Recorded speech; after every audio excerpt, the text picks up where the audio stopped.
ਵਾਹਿਗੁਰੂ ਜੀ ਕਾ ਖਾਲਸਾ ਵਾਹਿਗੁਰੂ ਜੀ ਕੀ ਫਤਿਹ। ਮੈਂ ਤੁਹਾਡੀ ਹੋਸਟ ਨੀਲਮ ਕੌਰ ਤੇ ਮੈਂ ਟੀਵੀ 84 ਦੇ ਸਾਰੇ ਦਰਸ਼ਕਾਂ ਤੇ ਸਰੋਤਿਆਂ ਦਾ ਦਿਲੀ ਸਵਾਗਤ ਕਰਦੀ ਹਾਂ ਪ੍ਰੋਗਰਾਮ ਸੱਚੋ ਸੱਚ ਵਿੱਚ, ਜਿਹੜੇ ਇਸ ਪ੍ਰੋਗਰਾਮ ਨਾਲ ਦੇਸ਼ਾਂ ਵਿਦੇਸ਼ਾਂ ਤੋਂ ਜੁੜ ਚੁੱਕੇ ਨੇ। ਖਾਲਸਾ ਫੇਅਰ ਸੈਂਟਰ ਦੇ ਸੰਚਾਲਕ ਡਾਕਟਰ ਅਮਰਜੀਤ ਸਿੰਘ ਜੀ ਰੋਜ਼ਾਨਾ ਦੀ ਤਰ੍ਹਾਂ ਸਟੂਡੀਓ ਵਿੱਚ ਮੇਰੇ ਨਾਲ ਸ਼ਾਮਲ ਨੇ। ਆਉਣਾ ਮਿਲ ਕੇ ਅੱਜ ਦੀਆਂ ਅਹਿਮ ਵਿਚਾਰ ਚਰਚਾਵਾਂ ਕਰਦੇ ਹਾਂ। जी डॉक्टर साहब वाहिगुरू जी का खालसा वाहिगुरू जी की फतेह। जी डॉक्टर साहब जी आयां नूं प्रोग्राम सच्चो सच विच बहुत शुक्रिया जी। डॉक्टर साहब अज 31 अगस्त 2018 16 भादू नानकशाही संमत 550 का दिन है। तो डॉक्टर साहब प्रोग्राम शुरू करने तो पहला असीं अपने दर्शकों ते श्रोतियां नूं हमेशा तरह दस दईए व्यूअर्स, जे तुसीं हक सच इंसाफ ते पैरा दिन दा इक्को एक चैनल TV 84 नूं देखना चाहते हो तो तुसीं देख सकते हो स्पैक्ट्रम केबल, आरसीएन केबल, बेलफर cable in Canada, roku, Jadoo box, शावा, फेसबुक TV 84 दी ऐप राहीं online streaming and IP box ते तुसी TV 84 ਨੂੰ ਦੇਖ ਸਕਦੇ ਹੋ। व्यूअर्स, ਜੇ ਤੁਸੀਂ TV 84 ਨਾਲ ਜਾਂ ਪ੍ਰੋਗਰਾਮ ਸੱਚੋ ਸੱਚ ਨਾਲ ਫੇਸਬੁੱਕ ਰਾਹੀਂ ਜੁੜੇ ਹੋ ਤਾਂ ਇਸ ਨੂੰ ਵੱਧ ਤੋਂ ਵੱਧ ਲਾਈਕ ਕਰੋ ਤੇ ਸ਼ੇਅਰ ਕਰੋ ਅਤੇ ਨਾਲ ਹੀ YouTube ਤੇ ਸਬਸਕ੍ਰਾਈਬ ਵੀ ਕਰੋ। Thank you so much. So keep watching TV 84। ਜੀ ਡਾਕਟਰ ਸਾਹਿਬ, ਪ੍ਰੋਗਰਾਮ ਦੇ ਸ਼ੁਰੂ ਵਿੱਚ ਜਿਸ ਤਰ੍ਹਾਂ ਕਿ ਅੱਜ ਸ਼ਹੀਦ ਭਾਈ ਦਿਲਾਵਰ ਸਿੰਘ ਦਾ ਅੱਜ ਸ਼ਹੀਦੀ ਦਿਨ ਹੈ, ਉਹਨਾਂ ਨੂੰ ਸ਼ਹੀਦ ਹੋਇਆ 23 ਵਰੇ ਗੁਜ਼ਰ ਚੁੱਕੇ ਨੇ। ਇਹ ਉਹ ਸ਼ਹੀਦ ਸਿੰਘ ਸੀ ਜਿਨ੍ਹਾਂ ਨੇ ਜੋ ਬੇਅੰਤਾ ਬੁੱਚੜ ਜਿਹੜਾ ਕਿ ਮੁੱਖ ਮੰਤਰੀ ਸੀ ਉਸ ਨੂੰ ਸਜ਼ਾ ਯਾਫਤਾ ਕੀਤਾ, ਜਿਸ ਨੇ 2 ਸਾਲ ਦੇ ਅੰਦਰ ਅੰਦਰ 50,000 ਸਿੱਖਾਂ ਨੂੰ ਉਹਨਾਂ ਦਾ ਕਤਲੇਆਮ ਕੀਤਾ, ਉਹਨਾਂ ਨੂੰ ਝੂਠੇ ਮੁਕਾਬਲਿਆਂ ਵਿੱਚ ਮਾਰ ਮੁਕਾਇਆ। ਸੋ ਇਹ ਉਹ ਸਿੰਘ ਸਨ ਜਿਨ੍ਹਾਂ ਨੇ ਬੇਅੰਤੇ ਨੂੰ ਸਜ਼ਾ ਯਾਫਤਾ ਕਰਕੇ ਜੋ ਬਾਕੀ ਇਨੋਸੈਂਟ ਜੋ ਸਿੱਖ ਸਨ ਉਹਨਾਂ ਦੀਆਂ ਜਾਨਾਂ ਬਚਾਈਆਂ। ਅੱਜ ਆਪਾਂ ਉਹਨਾਂ ਨੂੰ ਯਾਦ ਕਰਦੇ ਹਾਂ, ਉਹਨਾਂ ਨੂੰ ਆਪਣੀ ਸ਼ਰਧਾ ਦੇ ਫੁੱਲ ਭੇਟ ਕਰਦੇ ਹਾਂ। ਉਹਨਾਂ ਦੀ ਯਾਦ ਤੇ ਉਹਨਾਂ ਦੀ ਸ਼ਹੀਦੀ ਯਾਦ ਤੇ ਆਪਾਂ ਤੁਹਾਡੇ ਵਿਚਾਰ ਜਾਣਨੇ ਚਾਹਾਂਗੇ। ਜੀ ਡਾਕਟਰ ਸਾਹਿਬ, ਕੀ ਕਹਿਣਾ ਚਾਹੋਗੇ ਤੁਸੀਂ? ਦੇਖੋ, ਤੁਸੀਂ ਸ਼ੁਰੂਆਤ ਦੇ ਵਿੱਚ ਹੀ ਸਾਰੀ ਇਸ ਸ਼ਹਾਦਤ ਦਾ ਮਕਸਦ ਕੀ ਸੀ ਜੀ, ਔਰ ਅੱਜ ਜਦੋਂ ਅਸੀਂ 23 ਵਰੇ ਬਾਅਦ ਉਹਨਾਂ ਦਿਨਾਂ ਨੂੰ ਯਾਦ ਕਰਦੇ ਹਾਂ, ਉਹਨਾਂ ਦਿਨਾਂ ਨੂੰ ਹੀ ਨਹੀਂ, ਉਸ ਤੋਂ ਪਹਿਲਾਂ ਦੇ 2.5 ਸਾਲ ਫਰਵਰੀ 1992 'ਚ ਜਦੋਂ 9% ਤੋਂ ਵੀ ਘੱਟ ਵੋਟਾਂ ਦੇ ਨਾਲ ਜਿੱਤ ਕੇ ਕਿ ਕੁੱਲ ਵੋਟਾਂ ਹੀ 9% ਪੋਲ ਹੋਈਆਂ ਜੀ, ਜਿਹੜਾ ਮੁੱਖ ਮੰਤਰੀ ਪੰਜਾਬ ਦਾ ਦਿੱਲੀ ਦੇ ਹਾਕਮਾਂ ਨੇ ਥਾਪਿਆ, ਜਿਸ ਦਾ director general police KP Gill ਸੀ, ਔਰ ਸੈਂਟਰ ਦੀਆਂ ਏਜੰਸੀਆਂ ਜਿਨ੍ਹਾਂ ਨੇ ਬੇਸ਼ੱਕ ਜੂਨ 84 ਦੇ ਘੱਲੂਘਾਰੇ ਦੇ ਨਾਲ ਹੀ ਪੰਜਾਬ ਦੇ ਵਿੱਚ ਸਿੱਖ ਨਸਲਕੁਸ਼ੀ ਦਾ ਪਹਿਲਾ ਦੌਰ ਆਰੰਭ ਦਿੱਤਾ ਸੀ ਜੀ, ਔਰ ਲਗਾਤਾਰਤਾ ਦੇ ਨਾਲ ਜੂਨ 84 ਤੋਂ ਬਾਅਦ ਪੰਜਾਬ ਦੇ 12,000 ਤੋਂ ਜ਼ਿਆਦਾ ਪਿੰਡਾਂ ਦੇ ਵਿੱਚ ਜਿਹੜਾ ਲਗਾਤਾਰਤਾ ਨਾਲ ਇੱਕ ਆਪਰੇਸ਼ਨ, ਜਿਸ ਦਾ ਨਾਂ ਉਹਨਾਂ ਨੇ, ਜਿਸ ਕਤਲੇਆਮ ਦਾ ਨਾਂ ਉਹਨਾਂ ਨੇ ਆਪਰੇਸ਼ਨ ਵੁੱਡ ਰੋਜ਼, ਜੰਗਲ ਦਾ ਫੁੱਲ ਰੱਖਿਆ ਹੋਇਆ ਸੀ ਜੀ, ਔਰ ਉਸ ਦੇ ਤਹਿਤ ਵੀ ਉਹ ਜਿਹੜਾ ਆਰਮੀ ਆਪਰੇਸ਼ਨ ਹੈ ਉਹ ਲਗਾਤਾਰ ਚੱਲ ਰਿਹਾ ਸੀ। ਪਰ ਕਿਉਂਕਿ ਇੱਕਦਮ ਬਾਅਦ ਜਿਹੜੀ ਸਰਕਾਰ ਵੀ ਸੁਰਜੀਤ ਬਰਨਾਲੇ ਦੀ ਲੌਂਗੋਵਾਲ ਦੇ ਨਾਲ ਫੇਕ ਸਮਝੌਤਾ ਕਰਕੇ ਬਣਾਈ ਗਈ, ਉਹ ਵੀ ਜਦੋਂ ਤੱਕ 86 ਨਿਕਲਦਾ ਹੈ, ਔਰ ਇਹ ਜਿਹੜਾ ਪਹਿਲਾ ਪਾਰਟ ਸੀ ਉਸ ਸਮਝੌਤੇ ਦਾ ਕਿ 26 ਜਨਵਰੀ 1986 ਨੂੰ ਜਿਹੜਾ ਚੰਡੀਗੜ੍ਹ ਹੈ ਇਹ ਪੰਜਾਬ ਦੇ ਹਵਾਲੇ ਕਰ ਦਿੱਤਾ ਜਾਏਗਾ, ਉਹ ਨਹੀਂ ਕੀਤਾ ਗਿਆ। ਸੋ ਜ਼ਾਹਰਾ ਤੌਰ ਦੇ ਉੱਤੇ ਜਿਹੜਾ ਖਾਲਿਸਤਾਨ ਦੀ ਡੈਕਲੇਰੇਸ਼ਨ, ਸਰਬੱਤ ਖਾਲਸੇ ਦਾ ਮਤਾ ਵੀ ਇੱਕ ਹਿੱਸਾ ਸੀ, ਪਰ ਬਰਨਾਲੇ ਦੀ ਕ੍ਰੈਡੀਬਿਲਿਟੀ ਵੀ ਬਿਲਕੁਲ ਖਤਮ ਹੋ ਗਈ। ਔਰ ਫਿਰ ਏਜੰਸੀਆਂ ਨੂੰ ਇਹ ਲੱਗਾ ਕਿ ਵੀ ਹੁਣ ਸਿੱਧੇ ਤੌਰ ਦੇ ਉੱਤੇ ਹੀ ਜਿਹੜਾ ਉਹ ਰੂਲ ਕਰਨਾ ਚਾਹੀਦਾ ਹੈ। ਉਹਨਾਂ ਨੇ ਗਵਰਨਰ ਰੂਲ ਇੱਕ ਤੋਂ ਬਾਅਦ ਇੱਕ ਜਿਹੜਾ ਹੱਥਕੰਡਾ ਅਪਣਾਇਆ,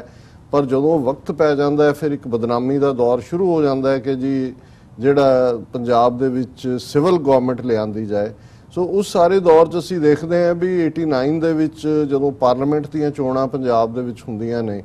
ਉਦੋਂ 9 ਮੈਂਬਰ ਪਾਰਲੀਮੈਂਟ ਜਿਹੜੇ ਪੰਥ ਪ੍ਰਸਤ ਸਨ, ਜਿਨ੍ਹਾਂ 'ਚੋਂ ਸਰ ਸਿਮਰਨਜੀਤ ਸਿੰਘ ਮਾਨ ਉਸ ਵੇਲੇ ਭਾਰਤ ਦੇ ਵਿੱਚ ਪਈਆਂ ਵੋਟਾਂ ਜਿਹੜੀਆਂ ਸੀ MP ਦੀਆਂ ਚੋਣਾਂ 'ਚ ਸੈਕੰਡ ਲਾਰਜੈਸਟ ਮਾਰਜਨ ਸੀ, ਤਰਨਤਾਰਨ ਤੋਂ 2-2.5 ਲੱਖ ਵੋਟਾਂ ਦੇ ਫਰਕ ਨਾਲ ਜਿੱਤੇ ਸਨ। ਅਤਿੰਦਰਪਾਲ ਸਿੰਘ ਪਟਿਆਲੇ ਤੋਂ ਲੱਖਾਂ ਵੋਟਾਂ ਦੇ, ਉਹ ਵੀ ਬਿਹਾਈਂਡ ਬਾਰ ਜੇਲ੍ਹ 'ਚ ਸਨ। ਬੀਬੀ ਰਜਿੰਦਰ ਕੌਰ ਬੁਲਾਰਾ, ਜਿਨ੍ਹਾਂ ਦੇ ਹਸਬੈਂਡ ਪ੍ਰੋਫੈਸਰ ਅਜੀਤਪਾਲ ਸਿੰਘ ਨੂੰ ਝੂਠੇ ਪੁਲਿਸ ਮੁਕਾਬਲੇ 'ਚ ਮਾਰਿਆ ਸੀ ਸੁਮੇਧ ਸੈਣੀ ਨੇ, ਉਹ ਲੁਧਿਆਣੇ ਤੋਂ ਜਿੱਤੇ ਸਨ। ਇਸੇ ਤਰ੍ਹਾਂ ਸ਼ਹੀਦ ਭਾਈ ਬੇਅੰਤ ਸਿੰਘ, ਜਿਨ੍ਹਾਂ ਨੇ ਇੰਦਰਾ ਗਾਂਧੀ ਨੂੰ ਭਾਈ ਸਤਵੰਤ ਸਿੰਘ ਦੇ ਨਾਲ ਮਿਲ ਕੇ ਸਜ਼ਾ ਯਾਫਤਾ ਕੀਤਾ ਸੀ, ਉਹਨਾਂ ਦੀ ਸਿੰਘਣੀ ਬੀਬੀ ਬਿਮਲ ਕੌਰ ਰੋਪੜ ਤੋਂ ਜਿੱਤੇ ਸਨ। ਔਰ ਸ਼ਹੀਦ ਭਾਈ ਬੇਅੰਤ ਸਿੰਘ ਦੇ ਪਿਤਾ ਭਾਈ ਸੁੱਚਾ ਸਿੰਘ ਮਲੋਆ, ਉਹ ਬਠਿੰਡਾ ਰਿਜ਼ਰਵ ਸੀਟ ਤੋਂ ਜਿੱਤੇ ਸਨ। ਔਰ ਇਸੇ ਤਰ੍ਹਾਂ ਈਵਨ ਹਰਭਜਨ ਲਾਖਾ ਫਲੌਰ ਤੋਂ, ਔਰ ਕਿਰਪਾਲ ਸਿੰਘ ਜਿਹੜੇ ਸੋਸ਼ਲਿਸਟ ਸਨ ਬੇਸ਼ੱਕ ਪਰ ਪੰਥ ਪ੍ਰਸਤ ਸਨ, ਉਹ ਅੰਮ੍ਰਿਤਸਰ ਤੋਂ ਜਿੱਤੇ ਸਨ। ਸੋ ਕੁੱਲ ਮਿਲਾ ਕੇ ਇਹ ਉਹ ਪੀਰੀਅਡ ਸੀ ਜਦੋਂ ਕਿ ਇਸ ਗੱਲ ਦੀ ਆਸ ਕੀਤੀ ਜਾਂਦੀ ਸੀ ਕਿ ਔਰ ਵੀਪੀ ਸਿੰਘ ਪ੍ਰਾਈਮ ਮਿਨਿਸਟਰ ਬਣਿਆ, ਪਹਿਲੀ ਵਾਰ ਸੀ ਕਿ ਰਾਜੀਵ ਗਾਂਧੀ ਜਿਹੜਾ ਉਹ ਪਾਵਰ ਤੋਂ ਬਾਹਰ ਹੋਇਆ। ਬੋਫਰਸ ਕਾਂਡ ਉਸ ਜ਼ਮਾਨੇ ਦਾ ਬੜਾ ਵੱਡਾ ਕਾਂਡ ਸੀ ਜੀ। ਔਰ ਇਹ ਵੀਪੀ ਸਿੰਘ ਨੇ ਬਾਅਦ ਚ ਮਰਨ ਤੋਂ ਪਹਿਲਾਂ ਐਡਮਿਟ ਵੀ ਕੀਤਾ ਔਰ ਆਸ ਇਹ ਸੀ ਕਿ ਉਸ ਪਾਰਲੀਮੈਂਟ ਚੋਣਾਂ ਤੋਂ ਇੱਕਦਮ ਬਾਅਦ ਪੰਜਾਬ ਵਿਧਾਨ ਸਭਾ ਦੀਆਂ ਚੋਣਾਂ ਕਰਵਾਈਆਂ ਜਾਣਗੀਆਂ, ਕਿਉਂਕਿ ਪੰਜਾਬ ਦੇ ਵਿੱਚ ਗਵਰਨਮੈਂਟ ਰੂਲ ਸੀ। ਪਰ ਜਿਵੇਂ ਅਸੀਂ ਪਿਛਲੇ ਦਿਨਾਂ 'ਚ ਵੀ ਜਦੋਂ ਕਿ ਗੁਰੂ ਗ੍ਰੰਥ ਸਾਹਿਬ ਦੀ ਬੇਅਦਬੀ ਔਰ ਬਰਗਾੜੀ ਕਾਂਡ ਔਰ ਬਹਿਬਲ ਕਲਾਂ ਤੇ ਕੋਟਕਪੂਰਾ ਨੂੰ ਲੈ ਕੇ justice Ranjit Singh commission report ਦੀ ਚਰਚਾ ਕੀਤੀ ਹੈ ਤੇ ਅਸੀਂ ਇਹ ਕਿਹਾ ਕਿ ਵੀ ਅਲਟੀਮੇਟਲੀ ਪੰਜਾਬ ਨੂੰ ਏਜੰਸੀਆਂ ਰਨ ਕਰਦੀਆਂ ਨੇ। ਸਾਹਮਣੇ ਪ੍ਰਕਾਸ਼ ਬਾਦਲ ਹੈ, ਉਹ ਬੇਅੰਤਾ ਬੁੱਚੜ ਸੀ, ਜਾਂ ਅੱਜ ਇਹ ਹਿੰਦੂਤਵੀ ਸ਼ੋ ਬॉय ਕੈਪਟਨ ਅਮਰਿੰਦਰ ਹੈ, ਇਹ ਬਹੁਤਾ ਫਰਕ ਨਹੀਂ ਪੈਂਦਾ। ਹੁਣ 1999 ਚ ਪਾਰਲੀਮੈਂਟ ਚ 9 ਮੈਂਬਰ 13 ਚੋਂ ਉਹ ਜਾਣੇ ਜਿਹੜੇ ਕਿ ਕੌਮ ਦੀ ਆਜ਼ਾਦੀ ਦੀ ਗੱਲ ਕਰਨ ਵਾਲੇ ਸਨ। ਇਸ ਨੇ ਏਜੰਸੀਆਂ ਨੂੰ ਫਿਕਰ ਪਾਇਆ। ਉਹਨਾਂ ਨੇ ਪੰਜਾਬ ਦੇ ਵਿੱਚ ਜਿਹੜੀਆਂ ਨੇ ਵਿਧਾਨ ਸਭਾ ਚੋਣਾਂ ਵੀਪੀ ਸਿੰਘ ਨੇ ਨਹੀਂ ਕਰਵਾਈਆਂ, ਉਹ ਜਾਰੀ ਰੱਖਿਆ ਜਿਹੜਾ ਗਵਰਨਰ ਰੂਲ ਹੈ, ਕਿਉਂਕਿ ਉਹਨਾਂ ਨੂੰ ਇਹ ਲੱਗਾ ਕਿ ਵੀ ਜੇ ਪੰਜਾਬ ਅਸੈਂਬਲੀ ਦੇ ਵਿੱਚ ਚੋਣਾਂ ਕਰਵਾਈਆਂ ਸੋ ਜ਼ਾਹਰ ਹੈ ਕਿ 13 ਚੋਂ 9 ਮੈਂਬਰ ਜਿਹੜੇ ਨੇ ਉਹ ਕਲੋਜ਼ ਟੂ 2/3 ਹੋ ਜਾਂਦੇ ਨੇ ਕਿ ਵੀ ਇਹ ਤਾਂ ਅਸੈਂਬਲੀ ਸੈਗਮੈਂਟਸ ਦੇ ਵਿੱਚ ਹੋਰ ਵੀ ਚਾਂਸਿਸ ਸੀ ਕਿ ਵੀ 117 ਚੋਂ 100 ਸੀਟਾਂ ਤੱਕ ਆਜ਼ਾਦੀ ਪਸੰਦ ਸਿੱਖਾਂ ਨੇ ਲੈ ਲੈਣੀਆਂ ਸੀ ਔਰ ਉਹਨਾਂ ਨੂੰ ਇਹ ਫੀਅਰ ਸੀ ਕਿ ਜੇ ਅਸੈਂਬਲੀ ਦੇ ਵਿੱਚ ਮੈਜੋਰਿਟੀ ਬਣੀ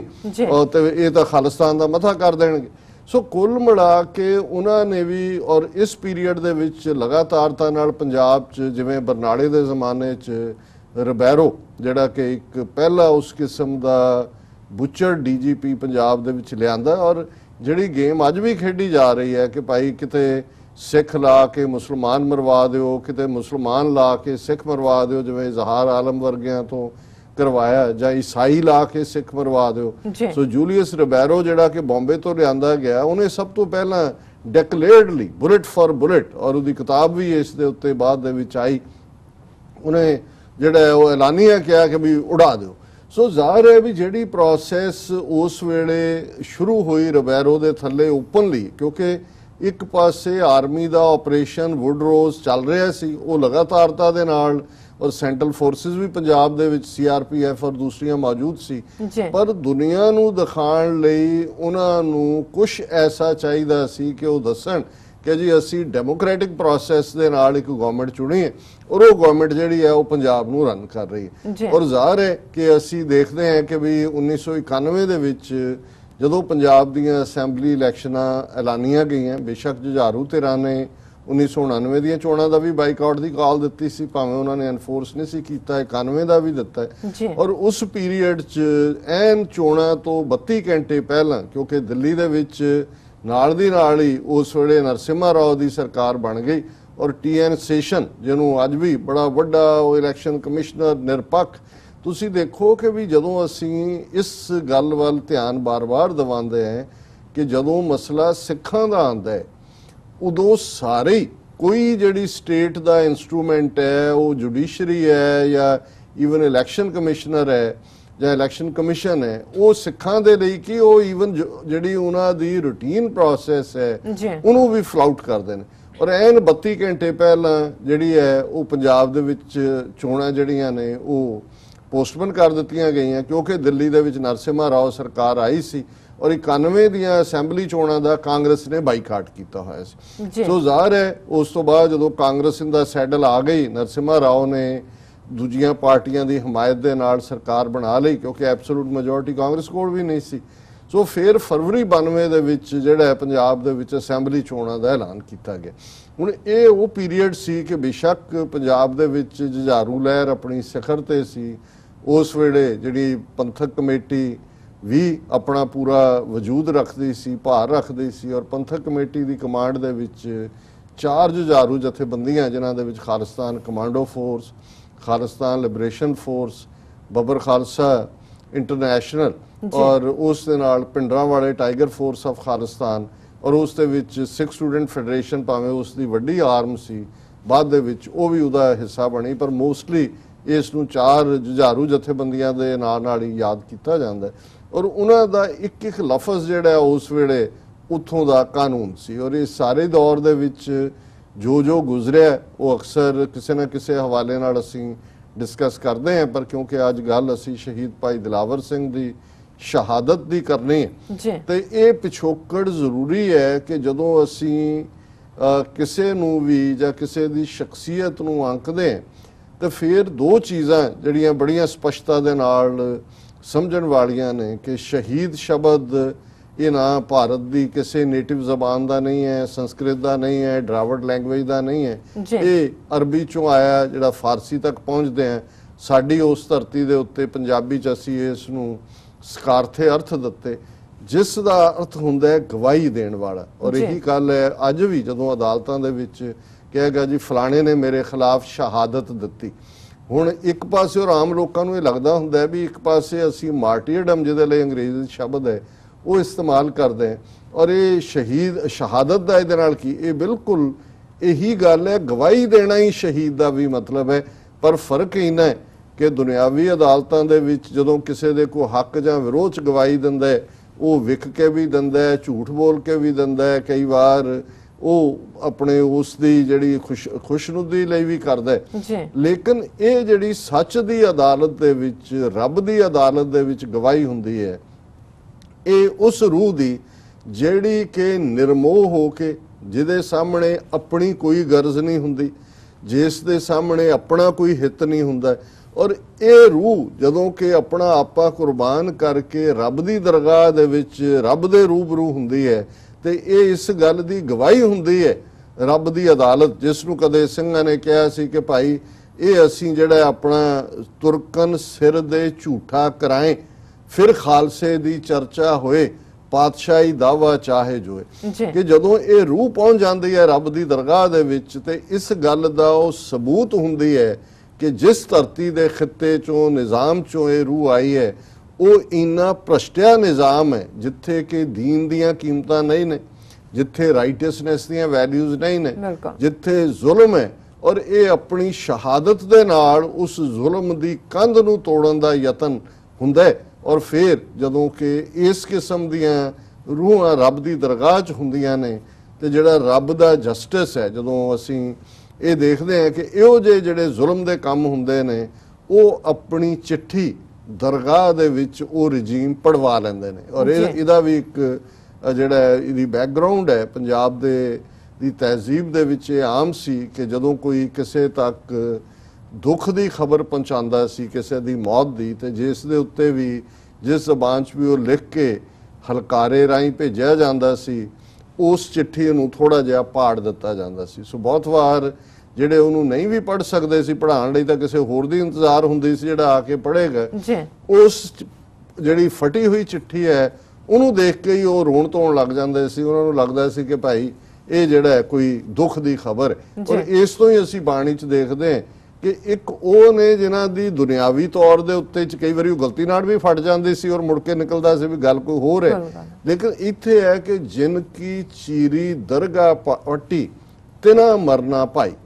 ਕਿ ਭਾਈ ਜਿਨ੍ਹਾਂ ਦੀ ਚਿੱਠੀ ਦਰਗਾਹ ਦੇ ਵਿੱਚ ਫਟ ਗਈ। ਸੋ ਇਹ ਜਿਹੜੇ ਜ਼ੁਲਮੀ ਰਜੀਮ ਦਾ ਸ਼ਿਕਾਰ ਹੋਈਆਂ ਰੂਹਾਂ ਜਿਹੜੀਆਂ ਹੁੰਦੀਆਂ ਨੇ, ਜਿਹੜੇ ਸ਼ਹੀਦ ਹੁੰਦੇ ਨੇ, ਉਹਨਾਂ ਦੀਆਂ ਰੂਹਾਂ ਰੱਬ ਦੀ ਦਰਗਾਹ 'ਚ ਜਾ ਕੇ ਫਿਰ ਉਸ ਰਜੀਮ ਦੀ ਚਿੱਠੀ ਫੜਵਾ ਦਿੰਦੀਆਂ ਨੇ। ਔਰ ਇਹੀ ਪਾਰਟ ਅਸੀਂ ਜੇ ਜੂਨ 84 ਦੇ ਘੱਲੂਘਾਰੇ ਤੋਂ ਹੀ ਗੱਲ ਸ਼ੁਰੂ ਕਰੀਏ ਕਿ ਉਸ ਤੋਂ ਬਾਅਦ ਜਿਸ ਦੇ ਨਾਲ ਸੋਵੀਅਤ ਯੂਨੀਅਨ ਦੀ KGB ਦਾ ਵੱਡਾ ਰੋਲ ਹੈ, ਉਹਦਾ ਕੀ ਹਸ਼ਰ ਹੋਇਆ। 5 ਸਾਲ ਦੇ ਵਿੱਚ ਸੋਵੀਅਤ ਯੂਨੀਅਨ 15 ਟੁਕੜਿਆਂ ਦੇ ਵਿੱਚ ਵੰਡਿਆ ਗਿਆ। ਇੰਦਰਾ ਗਾਂਧੀ ਨੂੰ ਤਾਂ ਸਜ਼ਾ ਯਾਫਤਾ ਕੀਤਾ ਹੀ ਗਿਆ, ਜਨਰਲ ਵੈਦਿਆ ਨੂੰ ਕੀਤਾ ਗਿਆ, ਪਰ ਜੇ ਅਸੀਂ ਭਾਰਤੀ ਯੂਨੀਅਨ ਦਾ ਹਾਲ ਉਸ ਤੋਂ ਬਾਅਦ ਭਾਵੇਂ ਦੇਖਣ ਨੂੰ ਕਈ ਵਾਰੀ ਲੱਗਦਾ ਬੜਾ ਹਾਈਪਰ ਦੂਜਾ ਹੋ ਗਿਆ। ਹੁਣ 1984 ਦੇ ਵਿੱਚ ਇੱਕ ਅਮਰੀਕੀ ਡਾਲਰ ਦੇ ਮੁਕਾਬਲੇ ਭਾਰਤੀ ਰੁਪਈਆ ਜਿਹੜਾ 8 ਰੁਪਏ ਸੀ ਇੱਕ ਡਾਲਰ, ਹੁਣ 70 ਨੂੰ ਕ੍ਰਾਸ ਕੀਤਾ ਹੋਇਆ ਅੱਜ ਕੱਲ, ਔਰ ਇਹ ਚੱਲ ਰਿਹਾ ਵੀ 80 ਦੇ ਨੇੜੇ ਤੇੜੇ ਜਾਏਗਾ। ਔਰ ਉਸ ਤੋਂ ਬਾਅਦ ਕਿਵੇਂ ਇਸ ਨਹਿਰੂ ਖਾਨਦਾਨ ਦੀ ਅਨਸਟੇਬਿਲਿਟੀ ਹੋਈ, ਕਿਵੇਂ ਦਿੱਲੀ ਰਜੀਮ ਹੋਇਆ, ਔਰ ਉਸ ਸਾਰੇ ਤੋਂ ਬਾਅਦ ਬੇਸ਼ੱਕ ਨਵੰਬਰ 84 ਚ ਸਿੱਖ ਨਸਲਕੁਸ਼ੀ ਹੋਈ, ਲੇਕਿਨ ਕਿਵੇਂ ਭਾਰਤ ਦੇ ਵਿੱਚ ਅੱਜ ਇਹ ਟੋਟਲ ਪੋਲਰਾਈਜੇਸ਼ਨ ਹੋ ਕੇ ਉੱਥੋਂ ਦੇ ਚਿੰਤਕ ਪੋਲੀਟੀਸ਼ੀਅਨਸ ਕਹਿ ਰਹੇ ਨੇ ਕਿ ਇਹ ਲਿੰਚਿਸਤਾਨ ਬਣ ਗਿਆ ਹੈ, ਸੁਪਰੀਮ ਕੋਰਟ ਇਹਨਾਂ ਦਾ ਕਹਿ ਰਿਹਾ ਇਹ ਮੋਬੋਕ੍ਰੇਸੀ ਬਣ ਗਿਆ। ਪਰ ਇਸ ਗੱਲ ਦਾ ਧਿਆਨ ਰੱਖੀਏ ਕਿ ਜੇ ਇਸ ਕਿਸਮ ਦੇ ਰਜੀਮ ਨੂੰ ਕੋਈ ਚੈਲੰਜ ਨਾ ਕਰੇ। ਜੀ ਜਦੋਂ ਸਿੱਖਾਂ ਨੇ ਇੰਦਰਾ ਗਾਂਧੀ ਨੂੰ ਚੈਲੰਜ ਕੀਤਾ 82 ਦੇ ਧਰਮਯੁੱਧ ਮੋਰਚੇ ਦੇ ਨਾਲ, ਇੰਦਰਾ ਗਾਂਧੀ ਕੁਈਨ ਸੀ ਭਾਰਤ ਦੀ, ਉਹਨੂੰ ਦੁਰਗਾ ਦਾ ਅਵਤਾਰ ਬਣਾਇਆ ਹੋਇਆ ਸੀ ਵਾਜਪਾਈ ਨੇ। ਔਰ ਜਿਸ ਅੰਦਾਜ਼ ਦੇ ਵਿੱਚ ਇੰਦਰਾ ਗਾਂਧੀ ਉਸ ਵੇਲੇ ਆਪਣੀ ਪੂਰੀ ਸ਼ਕਤੀ ਨੂੰ ਔਰ ਜਿਸ ਹੱਦ ਤੱਕ ਜਾ ਕੇ ਅਸਾਮ ਦੇ ਵਿੱਚ ਉਹ ਕੀ ਕਰ ਰਹੀ ਸੀ, ਬਾਕੀ ਜਿਹੜੀ ਹੈ ਨਕਸਲ ਬੈਲਟ ਦੇ ਵਿੱਚ ਬੰਗਾਲ ਦੇ ਵਿੱਚ ਕਿਵੇਂ ਹਜ਼ਾਰਾਂ ਨੌਜਵਾਨ ਮਾਰੇ। ਔਰ ਇਸ ਸਾਰੇ ਦੌਰ ਦੇ ਵਿੱਚ ਬੇਸ਼ੱਕ ਅਸੀਂ ਛੋਟੀ ਕੌਮ ਹੈ, ਲੇਕਿਨ ਚੈਲੰਜ ਦੀ ਗੱਲ ਜਿਹੜੀ ਹੈ, ਇਹੀ ਗੱਲ ਜੇ ਅਸੀਂ ਮੁਗਲਿਆ ਸਲਤਨਤ ਵੱਲ ਦੇਖੀਏ, ਅੱਜ ਵੀ ਤੁਸੀਂ ਅਨੰਦਪੁਰ ਸਾਹਿਬ ਜਾ ਕੇ ਦੇਖੋ ਕਿੰਨਾ ਉਹ ਵੱਡਾ ਇਲਾਕਾ ਹੈ। ਔਰ ਤੁਸੀਂ ਇਮੇਜਿਨ ਕਰੋ ਕਿ ਉਹਨਾਂ ਜ਼ਮਾਨਿਆਂ 'ਚ ਕੁਝ ਹਜ਼ਾਰ ਸਿੱਖ ਜਿਹੜੇ ਨੇ 10ਵੇਂ ਪਾਤਸ਼ਾਹ ਗੁਰੂ ਗੋਬਿੰਦ ਸਿੰਘ ਸਾਹਿਬ ਦੇ ਉਸ ਖਾਲਸਾ ਪੰਥ ਦਾ ਹਿੱਸਾ ਬਣ ਕੇ ਉਸ ਰਜੀਮ ਨੂੰ ਚੈਲੰਜ ਕਰਦੇ ਨੇ, ਜਿਹਦੀਆਂ ਹੱਦਾਂ ਇੱਕ ਪਾਸੇ ਕਾਬਲ ਤੱਕ ਨੇ, ਇੱਕ ਪਾਸੇ ਦੱਖਣ ਤੱਕ ਸਾਰਾ ਗੋਲਕੁੰਡਾ ਹੈਦਰਾਬਾਦ ਉਹ ਸਾਰੇ ਨੂੰ ਕ੍ਰਾਸ ਕਰਦੀਆਂ। ਮਾਈਟੀ ਆਰਮੀ ਹੈ ਔਰ ਰੂਥਲੈਸ ਉਹ ਬੰਦਾ ਹੈ। ਤੇ ਉਦੋਂ ਵੀ ਜੇ ਬਹੁਤਿਆਂ ਨੂੰ ਇਹ ਲੱਗਦਾ ਹੋਣਾ ਕਿ ਵੀ ਆ ਕੁਝ ਹਜ਼ਾਰ ਅਨਟ੍ਰੇਨਡ ਸਿੱਖ ਜਿਹੜੇ ਕਿ ਬਿਲਕੁਲ ਜਿਨ੍ਹਾਂ ਚੋਂ ਬਹੁਤੇ ਸ਼ੂਦਰਾਂ ਚੋਂ ਆਏ, ਕਿਉਂਕਿ ਅਸੀਂ ਦੇਖਦੇ ਹਾਂ ਕਿ ਜਿਨ ਕੀ ਜ਼ਾਤ ਵਰਣ ਕੁਲ ਮਾਹੀ ਦੀ ਜਿਹੜਾ ਫਰਮਾਨ ਹੈ 10ਵੇਂ ਪਾਤਸ਼ਾਹ ਦਾ, ਜਾਂ ਉਹ ਲੋਕ ਜਿਹੜੇ ਇਹ ਕਹਿੰਦੇ ਸੀ ਕਿ ਕਾਮ ਹਮਾਰਾ ਤੋਲੇ ਤਕੜੀ ਨੰਗੀ ਕਰਦ ਕਵੀ ਨਹੀਂ ਪਕੜੀ, ਚਿੜੀ ਉੜੇ ਡਰ ਸੇ ਮਰ ਜਾਏ ਮੁਗਲਨ ਸਿਓ ਕੈਸੇ ਲੜ ਪਾਏ। ਕਿ ਵੀ ਇਹ ਚਿੜੀ ਉੜਦੀ ਹੈ ਤੇ ਸਾਡੀ ਜਾਨ ਨਿਕਲ ਜਾਂਦੀ ਹੈ, ਅਸੀਂ ਕਿਵੇਂ ਲੜਾਂਗੇ। ਔਰ ਉਹਨਾਂ ਦਾ ਉਸ ਰਿਜ਼ੋਲਵ ਦੇ ਨਾਲ ਕਿ ਵੀ ਅਸੀਂ ਇਹ ਜਿਹੜਾ ਦਿੱਲੀ ਦੀ ਬਾਦਸ਼ਾਹੀ ਨੂੰ ਔਰ ਉਹ ਮਾਣ ਜਿਹੜਾ ਗੁਰੂ ਕਲਗੀਧਰ ਪਾਤਸ਼ਾਹ ਨੇ ਖਾਲਸੇ ਨੂੰ ਦਿੱਤਾ ਹੈ ਕਿ ਤੂੰ ਬੜਾ ਖੁਸ਼ ਹੋਏਗਾ ਕਿ ਤੂੰ ਮੇਰੇ 4 ਪੁੱਤਰ ਮਾਰ ਦਿੱਤੇ, ਤੂੰ ਮੇਰੇ ਹਜ਼ਾਰਾਂ ਸਿੱਖ ਮਾਰ ਦਿੱਤੇ, ਆਨੰਦਪੁਰ ਉਜਾੜ ਦਿੱਤਾ, ਪਰ ਤੂੰ ਤਾਂ 4 ਅੰਗਿਆਰੇ ਬੁਝਾਏ ਨੇ। ਖਾਲਸਾ ਪੰਥ ਜੋ ਭਾਂਬੜ ਹੈ ਉਹ ਅਜੇ ਬਾਕੀ ਹੈ। ਮੈਂ ਤੇਰਿਆਂ ਘੋੜਿਆਂ ਦੀਆਂ ਖੁਰੀਆਂ ਥੱਲੇ ਐਸੀ ਅੱਗ ਬਾਲਾਂਗਾ ਕਿ ਪੰਜਾਬ ਦੇ ਦਰਿਆਵਾਂ ਦੇ ਪਾਣੀਆਂ ਦਾ ਇੱਕ ਵੀ ਘੁੱਟ ਤੈਨੂੰ ਪੀਣਾ ਨਸੀਬ ਨਹੀਂ ਹੋਏਗਾ। ਔਰ ਫਿਰ ਜੇ ਅਸੀਂ 1 ਸਦੀ ਦਾ ਇਤਿਹਾਸ ਦੇਖੀਏ ਕਿ ਕਿਵੇਂ ਖਾਲਸੇ ਨੇ ਘੋੜਿਆਂ ਦੀਆਂ ਕਾਠੀਆਂ ਨੂੰ ਆਪਣਾ ਘਰ ਬਣਾਇਆ, ਮੁੱਠੀ ਮੁੱਠੀ ਪਰ ਛੋਲਿਆਂ ਤੇ ਗੁਜ਼ਾਰਾ ਕੀਤਾ, ਮੌਤ ਦੀਆਂ ਅੱਖਾਂ 'ਚ ਪਾ ਕੇ ਮੌਤ ਨੂੰ ਘੂਰਿਆ, ਘੱਲੂਘਾਰਿਆਂ 'ਚੋਂ ਲੰਘੇ। ਲੇਕਿਨ ਇਹ ਰਿਜ਼ੋਲਵ, ਕਿਉਂਕਿ ਇਹ ਉਹਨਾਂ ਸ਼ਹੀਦਾਂ ਦੀ ਬਦੌਲਤ ਸੀ, ਜਿਹੜੀਆਂ ਸ਼ਹਾਦਤਾਂ ਵੀ ਹੁੰਦੀਆਂ ਰਹੀਆਂ, ਉਹਨਾਂ 'ਚ ਹਰ ਸ਼ਹਾਦਤ ਤੋਂ ਬਾਅਦ ਸਿੱਖਾਂ ਦੇ ਚਿਹਰੇ ਦੇ ਉੱਤੇ ਇੱਕ ਜਲਾਅ ਆਇਆ, ਇੱਕ ਵੀਰ ਰਸ ਆਇਆ। ਔਰ ਇਹ ਧਰਤੀ ਦਾ ਖਮੀਰ ਬਦਲਣ ਵਾਲੇ ਯੋਧੇ ਸੀ ਕਿ ਬੁੱਲੇ ਸ਼ਾਹ ਵੀ ਇਹ ਕਹਿਣ ਤੇ ਮਜਬੂਰ ਹੁੰਦੇ ਨੇ ਕਿ ਭੂਰਿਆਂ ਵਾਲੇ ਰਾਜੇ ਕੀਤੇ, ਮੁਗਲਾਂ ਜ਼ਹਿਰ ਪਿਆਲੇ ਪੀਤੇ। ਇਹ ਮੈਂ ਇਸ ਲਈ ਦੁਹਰਾ ਰਿਹਾ ਇਸ ਵਾਕ ਨੂੰ ਕਿ ਜੇ ਅਸੀਂ ਉਸ 1992 ਦੇ ਦੌਰ ਨੂੰ ਦੇਖੀਏ, ਜਦੋਂ ਕਿ 1992 ਦੀਆਂ ਚੋਣਾਂ 'ਚ ਝਾੜੂ ਧਿਰਾਂ ਬਾਈਕਾਟ ਕਰਦੀਆਂ ਨੇ, ਅਕਾਲੀ ਦਲ ਬਾਈਕਾਟ ਕਰਦੇ ਨੇ,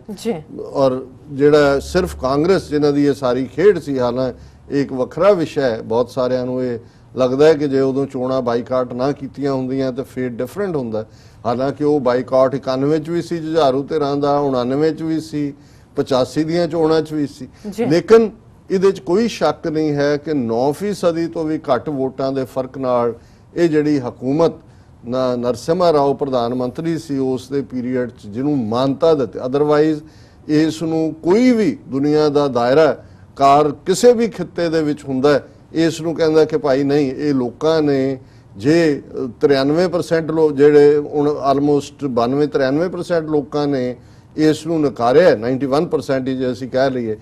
ਤੇ ਇਹ ਵੈਲਿਡ ਨਹੀਂ ਹੈ ਚੋਣ। ਲੇਕਿਨ ਉਹਨਾਂ ਦਾ ਮਕਸਦ ਤਾਂ ਸਿਰਫ ਇੱਕ ਮਖੌਟਾ ਸਰਕਾਰ ਸਾਹਮਣੇ ਰੱਖ ਕੇ ਸਿੱਖਾਂ ਦੀ ਨਸਲਕੁਸ਼ੀ ਕਰਨਾ ਸੀ। ਔਰ ਜਿਵੇਂ ਫਿਰ KP ਗਿੱਲ ਦੇ ਕਮਾਂਡ ਦੇ ਥੱਲੇ ਜਿਹੜਾ ਪੁਲਿਸ ਦਾ ਮੁਖੀ ਬਣਾਇਆ ਗਿਆ, ਜਿਹਦਾ ਕ੍ਰਿਮੀਨਲ ਪਾਸਟ ਸੀ ਅਸਾਮ ਦੇ ਵਿੱਚ, ਉਸ ਦੇ ਖਿਲਾਫ ਹੁਣ ਮੈਂ ਜਦੋਂ ਬਾਅਦ 'ਚ ਆਰਟੀਕਲ ਦੇਖਦਾ ਉਦੋਂ ਸੀ ਕਿ ਕਿਵੇਂ ਇਹਨੇ ਝੂਠੇ ਪੁਲਿਸ ਮੁਕਾਬਲੇ ਬਣਾਏ ਨੇ, ਪਰ ਉਹਨਾਂ ਨੂੰ ਇਹ ਸੂਟ ਕਰਦਾ ਸੀ। ਔਰ ਉਹਦੇ 'ਚ ਫਿਰ ਫਰਵਰੀ 92 ਤੋਂ ਲੈ ਕੇ 31 ਅਗਸਤ 1995 ਤੱਕ ਕੀ ਹੋਇਆ,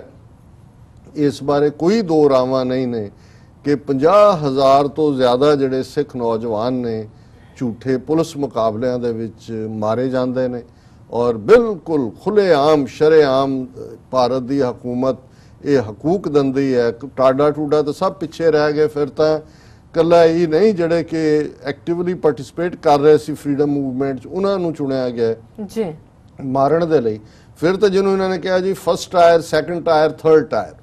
ਕਿ ਜਿਹੜੇ ਉਹਨਾਂ ਦੇ ਰਿਸ਼ਤੇਦਾਰ ਨੇ, ਜੇ ਇੱਕ ਨੌਜਵਾਨ ਮਾਰਿਆ ਗਿਆ 22 ਸਾਲ ਦੀ ਉਮਰ ਦਾ, ਚੁੱਕ ਕੇ ਉਹਦਾ ਭਰਾ 12 ਸਾਲ ਦਾ ਹੈ, ਉਹਨਾਂ ਨੂੰ ਸੀ ਕਿ ਵੀ ਇਹਨੂੰ ਵੀ ਮਾਰ ਦਿਓ ਕਿਉਂਕਿ ਇਹ ਬਦਲਾ ਲਏਗਾ। ਉਹਦੇ ਮਾਮੇ, ਚਾਚੇ, ਤਾਏ, ਔਰ ਉਹਦੇ ਕਿਵੇਂ ਬੰਗਾਲ ਤੱਕ, ਕਲਕੱਤੇ ਤੱਕ ਜਾ ਕੇ, ਯੂਪੀ, ਬਿਹਾਰ, ਜਿੱਥੋਂ ਵੀ ਪੁਲਿਸ ਚੁੱਕ ਸਕਦੀ ਸੀ, ਪੁਲਿਸ ਦਾ ਨਾਂ ਹੀ ਸੀ ਬਹੁਤ ਸਾਰਿਆਂ ਦੇ ਵਿੱਚ। ਔਰ ਇੱਕ ਆਰਮੀ ਜਨਰਲ ਨੇ ਕਿਹਾ ਸੀ ਕਿ ਜੀ ਇਹ KP ਗਿੱਲ ਨੂੰ ਜ਼ਿਆਦਾ ਕ੍ਰੈਡਿਟ ਦਿੱਤਾ ਜਾਂਦਾ ਹੈ, ਅਲਟੀਮੇਟਲੀ ਕੰਮ ਫੌਜ ਨੇ ਕੀਤਾ। ਇਹਦੇ 'ਚ ਕੋਈ ਦੋ ਰਾਵਾਂ ਨਹੀਂ ਨੇ ਕਿ ਜਿਸ ਅੰਦਾਜ਼ ਦੇ ਵਿੱਚ ਫਿਰ ਇਹਨਾਂ ਨੇ ਦੂਜਾ ਜਿਹੜਾ ਟਾਇਰ ਵੀ ਸੀ, ਰਿਸ਼ਤੇਦਾਰਾਂ, ਭਰਾਵਾਂ, ਭੈਣਾਂ ਵਾਲਾ ਵੀ, ਔਰ ਥਰਡ ਪਨਾਹਗਾਹਾਂ, ਜਿੱਥੇ ਉਹਨਾਂ ਨੂੰ ਸ਼ੱਕ ਵੀ ਸੀ ਕਿ ਵੀ ਇਹ ਉਹਨਾਂ ਦੇ ਘਰਾਂ ਦੇ ਟੱਬਰ ਚੁੱਕ ਲਏ। ਔਰ ਇੱਕ ਪਾਰਟ ਜਿਹਦਾ ਬਹੁਤਾ ਜ਼ਿਕਰ ਨਹੀਂ ਹੁੰਦਾ ਕਿਉਂਕਿ ਸਾਡੀ ਸਮਾਜ ਦਾ ਵਰਤਾਰਾ, ਉਹ ਸ਼ਰਮ ਜਿਹੜੀ ਹੈ ਉਹ ਸਾਨੂੰ ਇਹ ਨਹੀਂ ਕਹਿਣ ਦਿੰਦੀ, ਕਿੰਨੀ ਵੱਡੀ ਗਿਣਤੀ ਦੇ ਵਿੱਚ ਸਿੱਖ ਬੀਬੀਆਂ ਜਿਹੜੀਆਂ ਨੇ ਉਹ ਜ਼ਬਰ ਜਨਾਹ ਦਾ ਸ਼ਿਕਾਰ ਹੋਈਆਂ, ਕਿਵੇਂ ਉਹਨਾਂ ਨੂੰ ਥਾਣਿਆਂ ਦੇ ਵਿੱਚ ਰੱਖਿਆ ਗਿਆ ਕਿਉਂਕਿ ਜ਼ਾਹਰਾ ਤੌਰ ਤੇ ਕੁਛ ਦੀ ਤਾਂ ਇਮੀਡੀਏਟਲੀ ਬਾਅਦ ਮੌਤ ਹੋ ਗਈ, ਕੁਛ ਜਿਹੜੀਆਂ ਨੇ ਉਹ ਕਦੇ ਵੀ ਨਾਰਮਲ ਨਹੀਂ ਹੋਈਆਂ, ਕਈਆਂ ਨੇ ਜ਼ਬਾਨ ਹੀ ਨਹੀਂ ਖੋਲੀ ਕਿਉਂਕਿ ਸਮਾਜ ਦੇ ਵਿੱਚ ਉਹੀ ਸ਼ਾਇਦ ਪਰਿਵਾਰ ਵੀ ਉਹਨਾਂ ਨੂੰ ਐਕਸੈਪਟ ਨਾ ਕਰਦੇ। ਪਰ ਇਹਦੇ 'ਚ ਕੋਈ ਸ਼ੱਕ ਨਹੀਂ ਹੈ ਕਿ ਇਹ ਜਿਹੜਾ ਰੇਪ ਹੈ, ਇਸ ਨੂੰ ਇੱਕ ਵੈਪਨ ਦੇ ਤੌਰ ਤੇ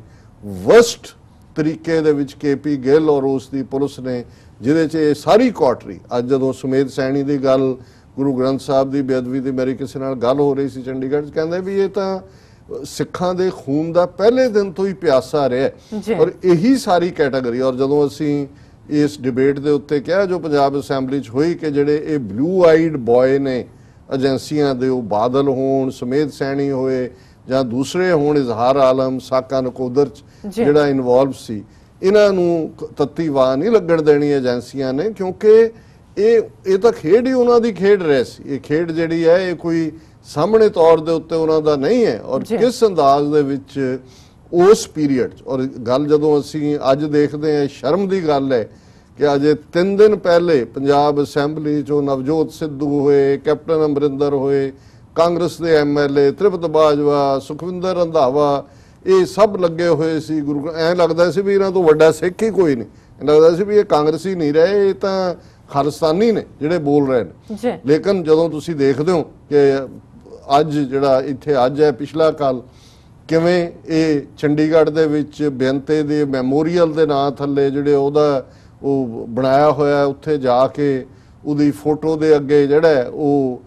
ਹਾਰ ਰੱਖ ਰਹੇ ਨੇ, ਉਹਨੂੰ ਸ਼ਰਧਾਂਜਲੀ ਦੇ ਰਹੇ ਨੇ। ਨਵਜੋਤ ਸਿੱਧੂ ਅੱਖਾਂ ਬੰਦ ਕਰਕੇ ਜਿਵੇਂ ਆਪਣੇ ਪਿਓ ਨੂੰ ਧਿਆ ਰਿਹਾ ਹੋਏ। ਸੋ ਤੁਸੀਂ ਕੁੱਲ ਮਿਲਾ ਕੇ ਦੇਖੋਗੇ ਔਰ ਵੱਡੇ ਵੱਡੇ ਟ੍ਰਿਬਿਊਨ ਦੇ ਵਿੱਚ ਜਿਹੜੇ ਨੇ ਇਸ਼ਤਿਹਾਰ ਪੰਜਾਬ ਸਰਕਾਰ ਵੱਲੋਂ ਲੱਖਾਂ ਰੁਪਏ ਖਰਚ ਕੇ ਦਿੱਤੇ ਗਏ ਨੇ ਕਿ ਪੰਜਾਬ ਦੇ ਵਿੱਚ ਸਦਭਾਵਨਾ ਦਾ ਪ੍ਰਤੀਕ, ਅਮਨ ਦਾ ਮਸੀਹਾ ਤੇ ਫਲਾਣਾ ਬੇਅੰਤ ਸਿੰਘ ਦੀ ਇੰਨੀ ਪੁੰਨਿਆ ਤਿਥੀ ਦੇ ਉੱਤੇ ਇਹ ਕੈਪਟਨ ਅਮਰਿੰਦਰ ਦੀ ਕਰਤੂਤ, ਇਹ ਇਹਨਾਂ ਦੀ ਕਾਂਗਰਸ ਦੀ ਕਰਤੂਤ। ਸੋ ਕੁੱਲ ਮਿਲਾ ਕੇ ਮੈਨੂੰ ਬਹੁਤ ਵਾਰ ਲੱਗਦਾ ਹੁੰਦਾ ਹੈ ਕਿ ਵੀ ਇਹ ਸਾਨੂੰ ਬੇਵਕੂਫ ਸਮਝਦੇ ਨੇ ਜਾਂ ਅਸੀਂ ਸੱਚਮੁੱਚ ਹਾਂ ਹੀ ਬੇਵਕੂਫ ਕਿ ਵੀ ਸਾਨੂੰ ਸਮਝ ਨਹੀਂ ਆਉਂਦਾ ਹੈ ਇਹ ਕੀ। ਔਰ ਤੁਸੀਂ ਇਸ ਕੰਪੈਰੀਜ਼ਨ ਜਿੱਥੇ ਲੱਖਾਂ ਰੁਪਈਆ ਨਾਲ ਇਸ਼ਤਿਹਾਰ ਚੱਲ ਰਹੇ ਨੇ, ਸ਼੍ਰੋਮਣੀ ਅਕਾਲੀ ਦਲ ਅੰਮ੍ਰਿਤਸਰ ਨੇ ਵੀ ਉਹਨਾਂ ਨੇ ਇਸ ਦੇ ਉੱਤੇ ਆਪਣਾ ਜਿਹੜੀ ਹੈ ਉਹ ਸਟੇਟਮੈਂਟ ਦਿੱਤੀ ਹੈ ਕਿ ਵੀ ਇਹ ਟੈਕਸ ਪੇਅਰ ਮਨੀ ਤੁਸੀਂ ਉਸ ਤੇ ਜਿਸ ਬੰਦੇ ਨੇ ਪੰਜਾਬ ਦੀ ਜਵਾਨੀ ਦਾ ਘਾਣ ਕੀਤਾ, ਕਿਵੇਂ ਘਰਾਂ ਚੋਂ ਕੱਢ ਕੇ ਨੌਜਵਾਨਾਂ ਨੂੰ ਜਿਹੜਾ ਪੁਲਿਸ ਨੇ ਸ਼ਹੀਦ ਕੀਤਾ। ਔਰ ਜਸਵੰਤ ਸਿੰਘ ਖਾਲੜਾ ਦੀ ਜਿਹੜੀ ਦਾਸਤਾਨ ਜਿਹੜੀ ਉਹਨਾਂ ਨੇ ਅਣਪਛਾਤੀਆਂ ਲਾਸ਼ਾਂ ਦੀ ਸਾਰੀ ਕਹਾਣੀ ਨੂੰ ਬਾਹਰ ਲਿਆਂਦਾ, ਉਹਦੇ ਚੋਂ ਵੱਡਾ ਹਿੱਸਾ 91-92 ਤੋਂ ਲੈ ਕੇ ਉਸ 94-95 ਦੇ ਦੌਰ ਦਾ। ਔਰ ਇਹ ਅਸੀਂ ਦੇਖਦੇ ਹਾਂ ਕਿ 31 ਅਗਸਤ ਨੂੰ ਇਹ ਬੇਨਤਾ ਮਾਰਿਆ ਜਾਂਦਾ ਹੈ, ਹਾਲਾਂਕਿ ਉਸ ਦੌਰ ਦੇ ਵਿੱਚ ਇੱਕਦਮ ਬਾਅਦ ਜਿਹੜਾ ਹਰਚਰਨ ਸਿੰਘ ਬਰਾੜ ਚੀਫ ਮਿਨਿਸਟਰ ਬਣਦਾ ਔਰ ਆਲਮੋਸਟ 6 ਦਿਨ ਬਾਅਦ 6 ਸਤੰਬਰ 1995 ਨੂੰ ਜਿਹੜਾ ਉਹ ਜਸਵੰਤ ਸਿੰਘ ਖਾਲੜਾ ਨੂੰ ਕਬੀਰ ਪਾਰਕ ਅੰਮ੍ਰਿਤਸਰ ਚ ਉਹਨਾਂ ਦੇ ਘਰ ਦੇ ਬਾਹਰ ਜਿੱਥੇ ਉਹ ਆਪਣੀ ਕਾਰ ਨੂੰ ਧੋ ਰਹੇ ਸੀ ਚੁੱਕ ਲਿਆ ਜਾਂਦਾ। ਸੋ ਇਹ ਨਹੀਂ ਹੈ ਹੁਣ ਦੇਖਿਆ ਜਾਏ ਕਿ ਜੀ ਉਦੋਂ ਤਾਂ ਬੇਨਤੇ ਦਾ ਕੰਮ ਮੁੱਕ ਗਿਆ 31 ਅਗਸਤ ਨੂੰ ਔਰ KP ਗਿੱਲ ਵੀ ਜਿਹੜਾ ਉਹਦਾ ਕੰਮ ਛੁੱਟੀ ਹੋ ਜਾ। ਲੇਕਿਨ ਕਿਉਂਕਿ ਜਿਵੇਂ ਮੈਂ ਕਿਹਾ ਵੀ ਗੱਲ ਤਾਂ ਏਜੰਸੀਆਂ ਦੀ ਸੀ, ਉਹਨਾਂ ਨੇ ਕਿਹਾ ਵੀ ਇਹ ਜੇ ਇਹ ਚਲਾ ਗਿਆ ਤੇ ਜੇ ਖਾਲੜਾ ਰਹਿ ਗਿਆ ਨਵਾਂ ਜਿਹੜਾ ਆਇਆ ਉਹਨੂੰ ਤਾਂ ਇੱਕ ਵਾਰੀ ਤਾਂ ਇਹਦੇ ਬੇਨਤੇ ਦੇ ਜਾਣ ਨਾਲ ਠੱਲ ਪੈ ਗਈ। ਔਰ ਉਸ ਤੋਂ ਬਾਅਦ ਮੈਂ ਸਮਝਦਾ ਵੀ ਇਹ ਗੱਲ ਉਹਨਾਂ ਦੀ ਸਿੰਘਣੀ ਸਾਹਿਬਾਂ ਨੇ, ਬੀਬੀ ਪਰਮਜੀਤ ਕੌਰ ਖਾਲੜਾ ਨੇ ਕਹੀ ਸੀ ਕਿ ਖਾਲੜਾ ਸਾਹਿਬ ਨੇ ਆਪਣੀ ਸ਼ਹਾਦਤ ਤਾਂ ਦੇ ਦਿੱਤੀ, ਪਰ ਉਸ ਤੋਂ ਬਾਅਦ ਜਿਹੜੀ ਹੈ ਮੁਕਾਬਲੇ ਝੂਠੇ ਨਹੀਂ ਹੋਏ। ਔਰ ਇਹ ਸ਼ਹੀਦ ਭਾਈ ਦਿਲਾਵਰ ਸਿੰਘ ਦੀ ਜਦੋਂ ਅਸੀਂ ਅੱਜ ਗੱਲ ਕਰ ਰਹੇ ਹਾਂ, ਔਰ ਜਿਵੇਂ ਤੁਸੀਂ ਬਿਗਨਿੰਗ 'ਚ ਕਿਹਾ ਕਿ ਜਿੱਥੇ 50,000 ਦੇ ਕਰੀਬ ਨੌਜਵਾਨ ਇਸ ਫਰਵਰੀ 92 ਤੋਂ 31 ਅਗਸਤ 1995 ਤੱਕ ਮਾਰੇ ਜਾਂਦੇ ਨੇ, ਉਸ ਤੋਂ ਬਾਅਦ ਗਿਣੇ ਚੁਣੇ ਤਾਂ ਅਸੀਂ ਦੇਖ ਸਕਦੇ ਹਾਂ, ਜਿਵੇਂ ਅਸੀਂ ਇਹ ਬਹਿਬਲ ਕਲਾਂ ਦੇ ਸ਼ਹੀਦਾਂ ਦੀ ਗੱਲ ਕਰੀਏ, ਉਸ ਤੋਂ ਪਹਿਲਾਂ ਸੌਦਾ ਸਾਹਿਬ ਦੇ ਖਿਲਾਫ ਜਿਹੜੀ ਕਾਰਵਾਈ ਜਿਹੜੀ ਹੈ ਜਦੋਂ ਸਿੱਖਾਂ ਨੇ ਕੀਤੀ, ਤੇ ਉਸ ਦੇ ਵਿੱਚ ਕਿਵੇਂ ਜਿਹੜਾ ਉਹ ਭਾਈ ਹਰਮਿੰਦਰ ਸਿੰਘ ਡੱਬਵਾਲੀ ਹੋਣ, ਭਾਈ ਬਲਕਾਰ ਸਿੰਘ ਜਾਮਾ ਰਾਏ ਹੋਣ, ਜਾਂ ਭਾਈ ਕਮਲਜੀਤ ਸਿੰਘ ਹੋਣ, ਉਹਨਾਂ ਦੀਆਂ ਸ਼ਹਾਦਤਾਂ ਹੋਈਆਂ, ਜਾਂ ਵਿੱਚ ਵਿਚਾਲੇ ਕੁਛ ਨਾ ਕੁਛ ਹੋਰ ਵੀ ਨਜ਼ਰ ਆਉਂਦਾ। ਪਰ ਜਿਹੜਾ ਇੱਕ ਪੂਰਾ ਐਜ਼ ਏ ਵੈਪਨ ਏਜੰਸੀਆਂ ਪੰਜਾਬ ਦੇ ਵਿੱਚ ਕਰ ਰਹੀਆਂ ਸੀ, ਇਹ ਭਾਈ ਦਿਲਾਵਰ ਸਿੰਘ ਦੀ ਸ਼ਹਾਦਤ ਨੇ। ਔਰ ਅੱਜ ਦੇ ਦਿਨ 5:30 ਵਜੇ ਦੇ ਕਰੀਬ ਸ਼ਾਮ ਨੂੰ ਸੈਕਟਰੀਏਟ ਦੇ ਵਿੱਚ, ਜਿੱਥੇ ਕਿ ਕਿੱਥੇ ਜੇ ਤੁਸੀਂ ਉਸ ਪੀਰੀਅਡ ਦੇ ਅਖਬਾਰ ਕੱਢ ਲਓ, ਬੇਨਤੇ ਨੂੰ ਕੋਈ ਛੋਟਾ ਦਰਜਾ ਨਹੀਂ ਸੀ। ਪਬਲਿਕ ਰੈਲੀਜ਼ ਦੇ ਵਿੱਚ ਕੋਈ ਉਹਨੂੰ ਗੁਰੂ ਨਾਨਕ ਦਾ ਅਵਤਾਰ ਕਹਿੰਦਾ ਸੀ, ਕੋਈ ਉਹਨੂੰ ਭਗਵਾਨ ਰਾਮ ਦਾ ਅਵਤਾਰ ਕਹਿੰਦਾ ਸੀ, ਔਰ ਉਹਨੂੰ ਉਹਨਾਂ ਨੇ ਰੱਬ ਤੋਂ ਵੀ ਵੱਡਾ ਬਣਾ ਦਿੱਤਾ ਹੋਇਆ ਸੀ। ਔਰ ਇਵੇਂ ਲੱਗਦਾ ਸੀ ਜਿਹੜੇ, ਔਰ ਉਸ ਦੌਰ ਨੂੰ ਅਸੀਂ ਵੀ ਦੇਖਿਆ ਕਿ ਉਸ ਸਾਰੇ ਪੀਰੀਅਡ 'ਚ ਇਸ ਤਰ੍ਹਾਂ ਲੱਗਦਾ ਸੀ ਕਿ ਕੀ ਸੱਚਮੁੱਚ ਹਨੇਰਾ ਖਾ ਜਾਏਗਾ ਸਾਨੂੰ, ਕੀ ਕਦੇ ਇਸ ਜ਼ੁਲਮੀ ਰਾਜ ਦਾ ਅੰਤ ਨਹੀਂ ਹੋਏਗਾ। ਪੰਜਾਬ ਦੇ ਵਿੱਚ ਤਰ੍ਹਾਂ ਕਰ ਰਹੇ ਸੀ, ਜਿਹੜੇ ਵਹਿਣ ਪੈ ਰਹੇ ਸੀ ਚਾਰ ਚਫੇਰੇ, ਔਰ ਉਹਨੂੰ ਸੈਲੀਬ੍ਰੇਟ ਕਰ ਰਹੇ ਸੀ ਸਾਰਾ ਭਾਰਤ ਜਿਹੜਾ ਹੈ। ਜਿਵੇਂ ਬਾਅਦ ਦੇ ਤੱਕ ਵੀ ਇਵਨ KP ਗਿੱਲ ਨੂੰ ਸੁਪਰ ਕੌਪ ਔਰ ਬੇਨਤੇ ਨੂੰ ਇੰਨਾ ਵੱਡਾ ਹੀਰੋ ਔਰ ਕਿਸ ਲੈਵਲ ਦੇ ਉੱਤੇ ਇਹਨੂੰ ਬਣਾ ਕੇ ਖੜਾ ਕੀਤਾ ਸੀ। ਸੋ ਅੱਜ ਜਦੋਂ ਅਸੀਂ ਦੇਖਦੇ ਹਾਂ ਕਿ ਜਿਸ ਬੇਨਤੇ ਦੇ ਜਾਣ ਤੋਂ ਬਾਅਦ ਫਿਰ ਜ਼ਾਹਰ ਹੈ ਹਰਚੰਦ ਸਿੰਘ ਬਰਾੜ ਥੋੜੀ ਬਹੁਤ ਦੇਰ ਕੀ ਉਹਦਾ ਪੱਠਲ ਉਹ ਵੀ ਹੈ, ਲੇਕਿਨ ਉਹਦੇ ਤੋਂ ਬਾਅਦ ਜਦੋਂ ਚੋਣਾਂ ਹੋਈਆਂ, ਕਾਂਗਰਸ ਦਾ ਇਸ ਕਦਰ ਖੌਫ ਸੀ ਇਸ 2-2.5 ਸਾਲ ਦੇ ਪੀਰੀਅਡ। ਅੱਜ ਜਦੋਂ ਮੈਂ ਦੇਖਦਾ ਹਾਂ ਵੀ ਅਕਾਲ ਤਖਤ ਸਾਹਿਬ ਦੇ ਉੱਤੇ 31 ਤਰੀਕ ਨੂੰ ਭੋਗ ਪੈਂਦਾ ਹੈ, ਉਹੀ ਚਿਹਰੇ ਸਾਡੇ ਉਹ ਦਲ ਖਾਲਸਾ ਦੇ ਹੋਣ, ਸ਼੍ਰੋਮਣੀ ਅਕਾਲੀ ਦਲ ਅੰਮ੍ਰਿਤਸਰ ਦੇ ਹੋਣ, ਤੁਸੀਂ ਉਹੀ 20-25-30 ਸਿੰਘ ਬੈਠੇ ਦੇਖਦੇ ਹੋ। ਫਿਰ ਹੋਇਆ ਜੀ ਉਹਨਾਂ ਦੇ ਭੋਗ ਪਿਆ, ਔਰ ਬਿਲਕੁਲ ਕੋਈ ਅਕਾਲੀਆਂ ਦਾ ਲੀਡਰ ਨਹੀਂ, ਕੋਈ ਉਹਨਾਂ ਦਾ ਸ਼੍ਰੋਮਣੀ ਕਮੇਟੀ ਪ੍ਰਧਾਨ ਜਿਹਨੂੰ ਬੜਾ ਵਕਤ ਪੈ ਗਿਆ ਕਿ ਜੀ ਉਹ ਸ਼੍ਰੋਮਣੀ ਕਮੇਟੀ ਐਗਜ਼ੈਕਟਿਵ ਮੀਟਿੰਗ ਕਰਕੇ ਜਸਟਿਸ ਰਣਜੀਤ ਸਿੰਘ ਕਮਿਸ਼ਨ ਦੀ ਰਿਪੋਰਟ ਨੂੰ ਨਕਾਰ ਰਹੇ, ਕੋਈ ਨੇੜੇ ਤੇੜੇ ਨਹੀਂ। ਹਾਲਾਂਕਿ ਉੱਥੇ ਜਥੇਦਾਰ ਜਗਤਾਰ ਸਿੰਘ ਹਵਾਰਾ ਜਿਨ੍ਹਾਂ ਨੂੰ ਸਰਬੱਤ ਖਾਲਸਾ ਨੇ ਜਥੇਦਾਰ ਥਾਪਿਆ, ਉਹਨਾਂ ਦਾ ਸੁਨੇਹਾ ਪੜ੍ਹਿਆ ਗਿਆ, ਜਥੇਦਾਰ ਵਧਾਵਾ ਸਿੰਘ ਹੋਰਾਂ ਦਾ ਪੜ੍ਹਿਆ ਗਿਆ। ਪਰ ਇਸ ਤੋਂ ਹੀ ਤੁਸੀਂ ਅੰਦਾਜ਼ਾ ਲਾਓ ਵੀ ਅਕਿਰਤ ਘਣਤਾ ਦੀ ਕੀ ਹੱਦ। ਇਹੀ ਅਕਾਲੀ ਜਿਹੜੇ ਬੇਨਤੇ ਦੇ ਰਜੀਮ ਦੇ ਵਿੱਚ ਪੰਜਾਬ ਦੇ ਵੀ ਇਹਨਾਂ ਨੇ ਲੁਧਿਆਣਾ ਜਾਂ ਜਲੰਧਰ, ਲੁਧਿਆਣੇ ਹੀ ਇੱਕ ਰੈਲੀ ਰੱਖੀ, ਪਰ ਉਹਨੇ ਕਰਨ ਨਹੀਂ ਦਿੱਤੀ। ਔਰ ਇਹ ਉਹੀ ਪੀਰੀਅਡ ਸੀ 1992 ਦਾ, ਜਦੋਂ ਇਹ ਪ੍ਰਕਾਸ਼ ਬਾਦਲ, ਗੁਰਚਰਨ ਟੌੜਾ ਔਰ ਇਹ ਸਾਰੀ ਕਲਾਸਦਾਰ ਸਿਮਰਨਜੀਤ ਸਿੰਘ ਮਾਨ ਦੇ ਨਾਲ ਔਰ ਦੂਜੇ ਲੀਡਰਾਂ ਦੇ ਨਾਲ ਦਿੱਲੀ ਗਈ ਸੀ। ਉਦੋਂ ਯੂਨਾਈਟਿਡ ਨੇਸ਼ਨ ਦਾ ਸੈਕਟਰੀ ਜਨਰਲ ਬੁਟਰੋਸ ਗਾਲੀ ਦਿੱਲੀ ਆਇਆ ਹੋਇਆ ਸੀ, ਔਰ ਇਹ ਇਹਨਾਂ ਦਾ ਮੈਮੋਰੈਂਡਮ ਜਿਹੜਾ ਅੱਜ ਵੀ ਹਿਸਟੋਰੀਕਲ ਰੈਕਰਡ ਹੈ, ਜਿਹਦੇ 'ਚ ਉਹਨਾਂ ਨੇ ਕਿਹਾ ਕਿ ਜੀ ਸਾਡੀ ਕੌਮ ਦੀ ਨਸਲਕੁਸ਼ੀ ਸਾਡੇ ਤੇ ਜ਼ੁਲਮਾਂ ਦੀ ਸਿਖਰ ਹੈ, ਔਰ ਸਾਨੂੰ ਰਾਈਟ ਆਫ ਸੈਲਫ ਡਿਟਰਮੀਨੇਸ਼ਨ ਦਿੱਤਾ ਜਾਏ। ਅੱਜ ਜੇ ਲੰਡਨ 'ਚ ਰੈਲੀ ਹੁੰਦੀ ਹੈ ਤੇ ਕਿਵੇਂ ਤਕਲੀਫ ਹੁੰਦੀ ਹੈ, ਕਿਵੇਂ ਇਹਨਾਂ ਦਾ ਟੁਚਾ ਮਨਜੀਤ ਜੀਕੇ ਜਿਹੜਾ ਉਹ ਦਾਦਿਆਂ ਦੀ ਤਰ੍ਹਾਂ ਬਾਹਾਂ ਚੜਾ ਕੇ ਕਹਿੰਦਾ ਹੈ ਕਿ ਮੈਂ ਖਿਲਾਫ ਹਾਂ ਖਾਲਿਸਤਾਨ ਦੇ, ਦੂਜਿਆਂ ਦੇ ਆ ਜਾਣ 2020 ਤੇ ਫਲਾਣਾ ਤੇ ਢਿਮਕਾ। ਪਰ ਇਹਨਾਂ ਦਾ ਹੀ ਇਹ ਜਿਹੜਾ ਮੀਸਣਾ, ਜਿਸ ਨੂੰ ਫੌਕਸ ਪ੍ਰਕਾਸ਼ ਬਾਦਲ ਜਿਹੜਾ ਉਹ ਸਭ ਤੋਂ, ਔਰ ਈਵਨ ਇਹਨਾਂ ਨੂੰ ਮੈਮੋਰੈਂਡਮ ਦੇਣ ਜਾਂਦਿਆਂ ਵੀ ਗ੍ਰਿਫਤਾਰ ਕਰ ਲਿਆ ਗਿਆ ਸੀ ਜਿਉਂ ਹੀ ਇਹ ਬੰਗਲਾ ਸਾਹਿਬ ਤੋਂ। ਇਹ ਬੇਨਤੇ ਦੇ ਉਸ ਰਾਜ ਦੀ ਦਹਿਸ਼ਤ ਸੀ। ਤੇ ਜਦੋਂ ਸ਼ਹੀਦ ਭਾਈ ਦਿਲਾਵਰ ਸਿੰਘ ਨੇ ਜਿਹੜਾ ਉਹ ਮਨੁੱਖੀ ਬੰਬ ਬਣ ਕੇ ਆਪਣੇ ਆਪ ਨੂੰ ਜਿਹੜਾ ਕੁਰਬਾਨ ਕੀਤਾ, ਬੇਸ਼ੱਕ ਉਸ ਦੇ ਵਿੱਚ 1.5 ਦਰਜਨ ਦੇ ਕਰੀਬ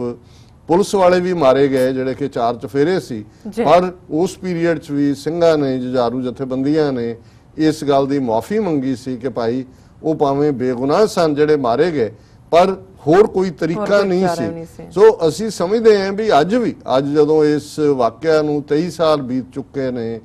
ਜਿਨ੍ਹਾਂ ਨੇ ਫਿਰ ਮੁੜ ਕੇ ਚੋਣਾਂ ਤੋਂ ਬਾਅਦ ਬਾਦਲ ਦੀ ਹਕੂਮਤ ਬਣੀ, ਪਰ ਇਹਨਾਂ ਕਿਰਤਕਣਾਂ ਨੇ ਜਿੱਥੇ ਸਾਡੇ ਸ਼ਹੀਦਾਂ ਦੇ ਉਸ ਵਿਰਸੇ ਨੂੰ ਰੋਲਿਆ, ਅੱਜ ਤੱਕ ਉਹਨਾਂ ਦੇ ਨਾਵਾਂ ਨੂੰ ਰੋਲਿਆ। ਅੱਜ ਵੀ ਅਕਾਲ ਤਖਤ ਇਹਨਾਂ ਦੇ ਕੋਲ ਹੈ, ਲੇਕਿਨ ਇਹ ਜਿਹੜੇ ਨੇ ਉਹਨੂੰ ਪਿੱਛੇ ਜਦੋਂ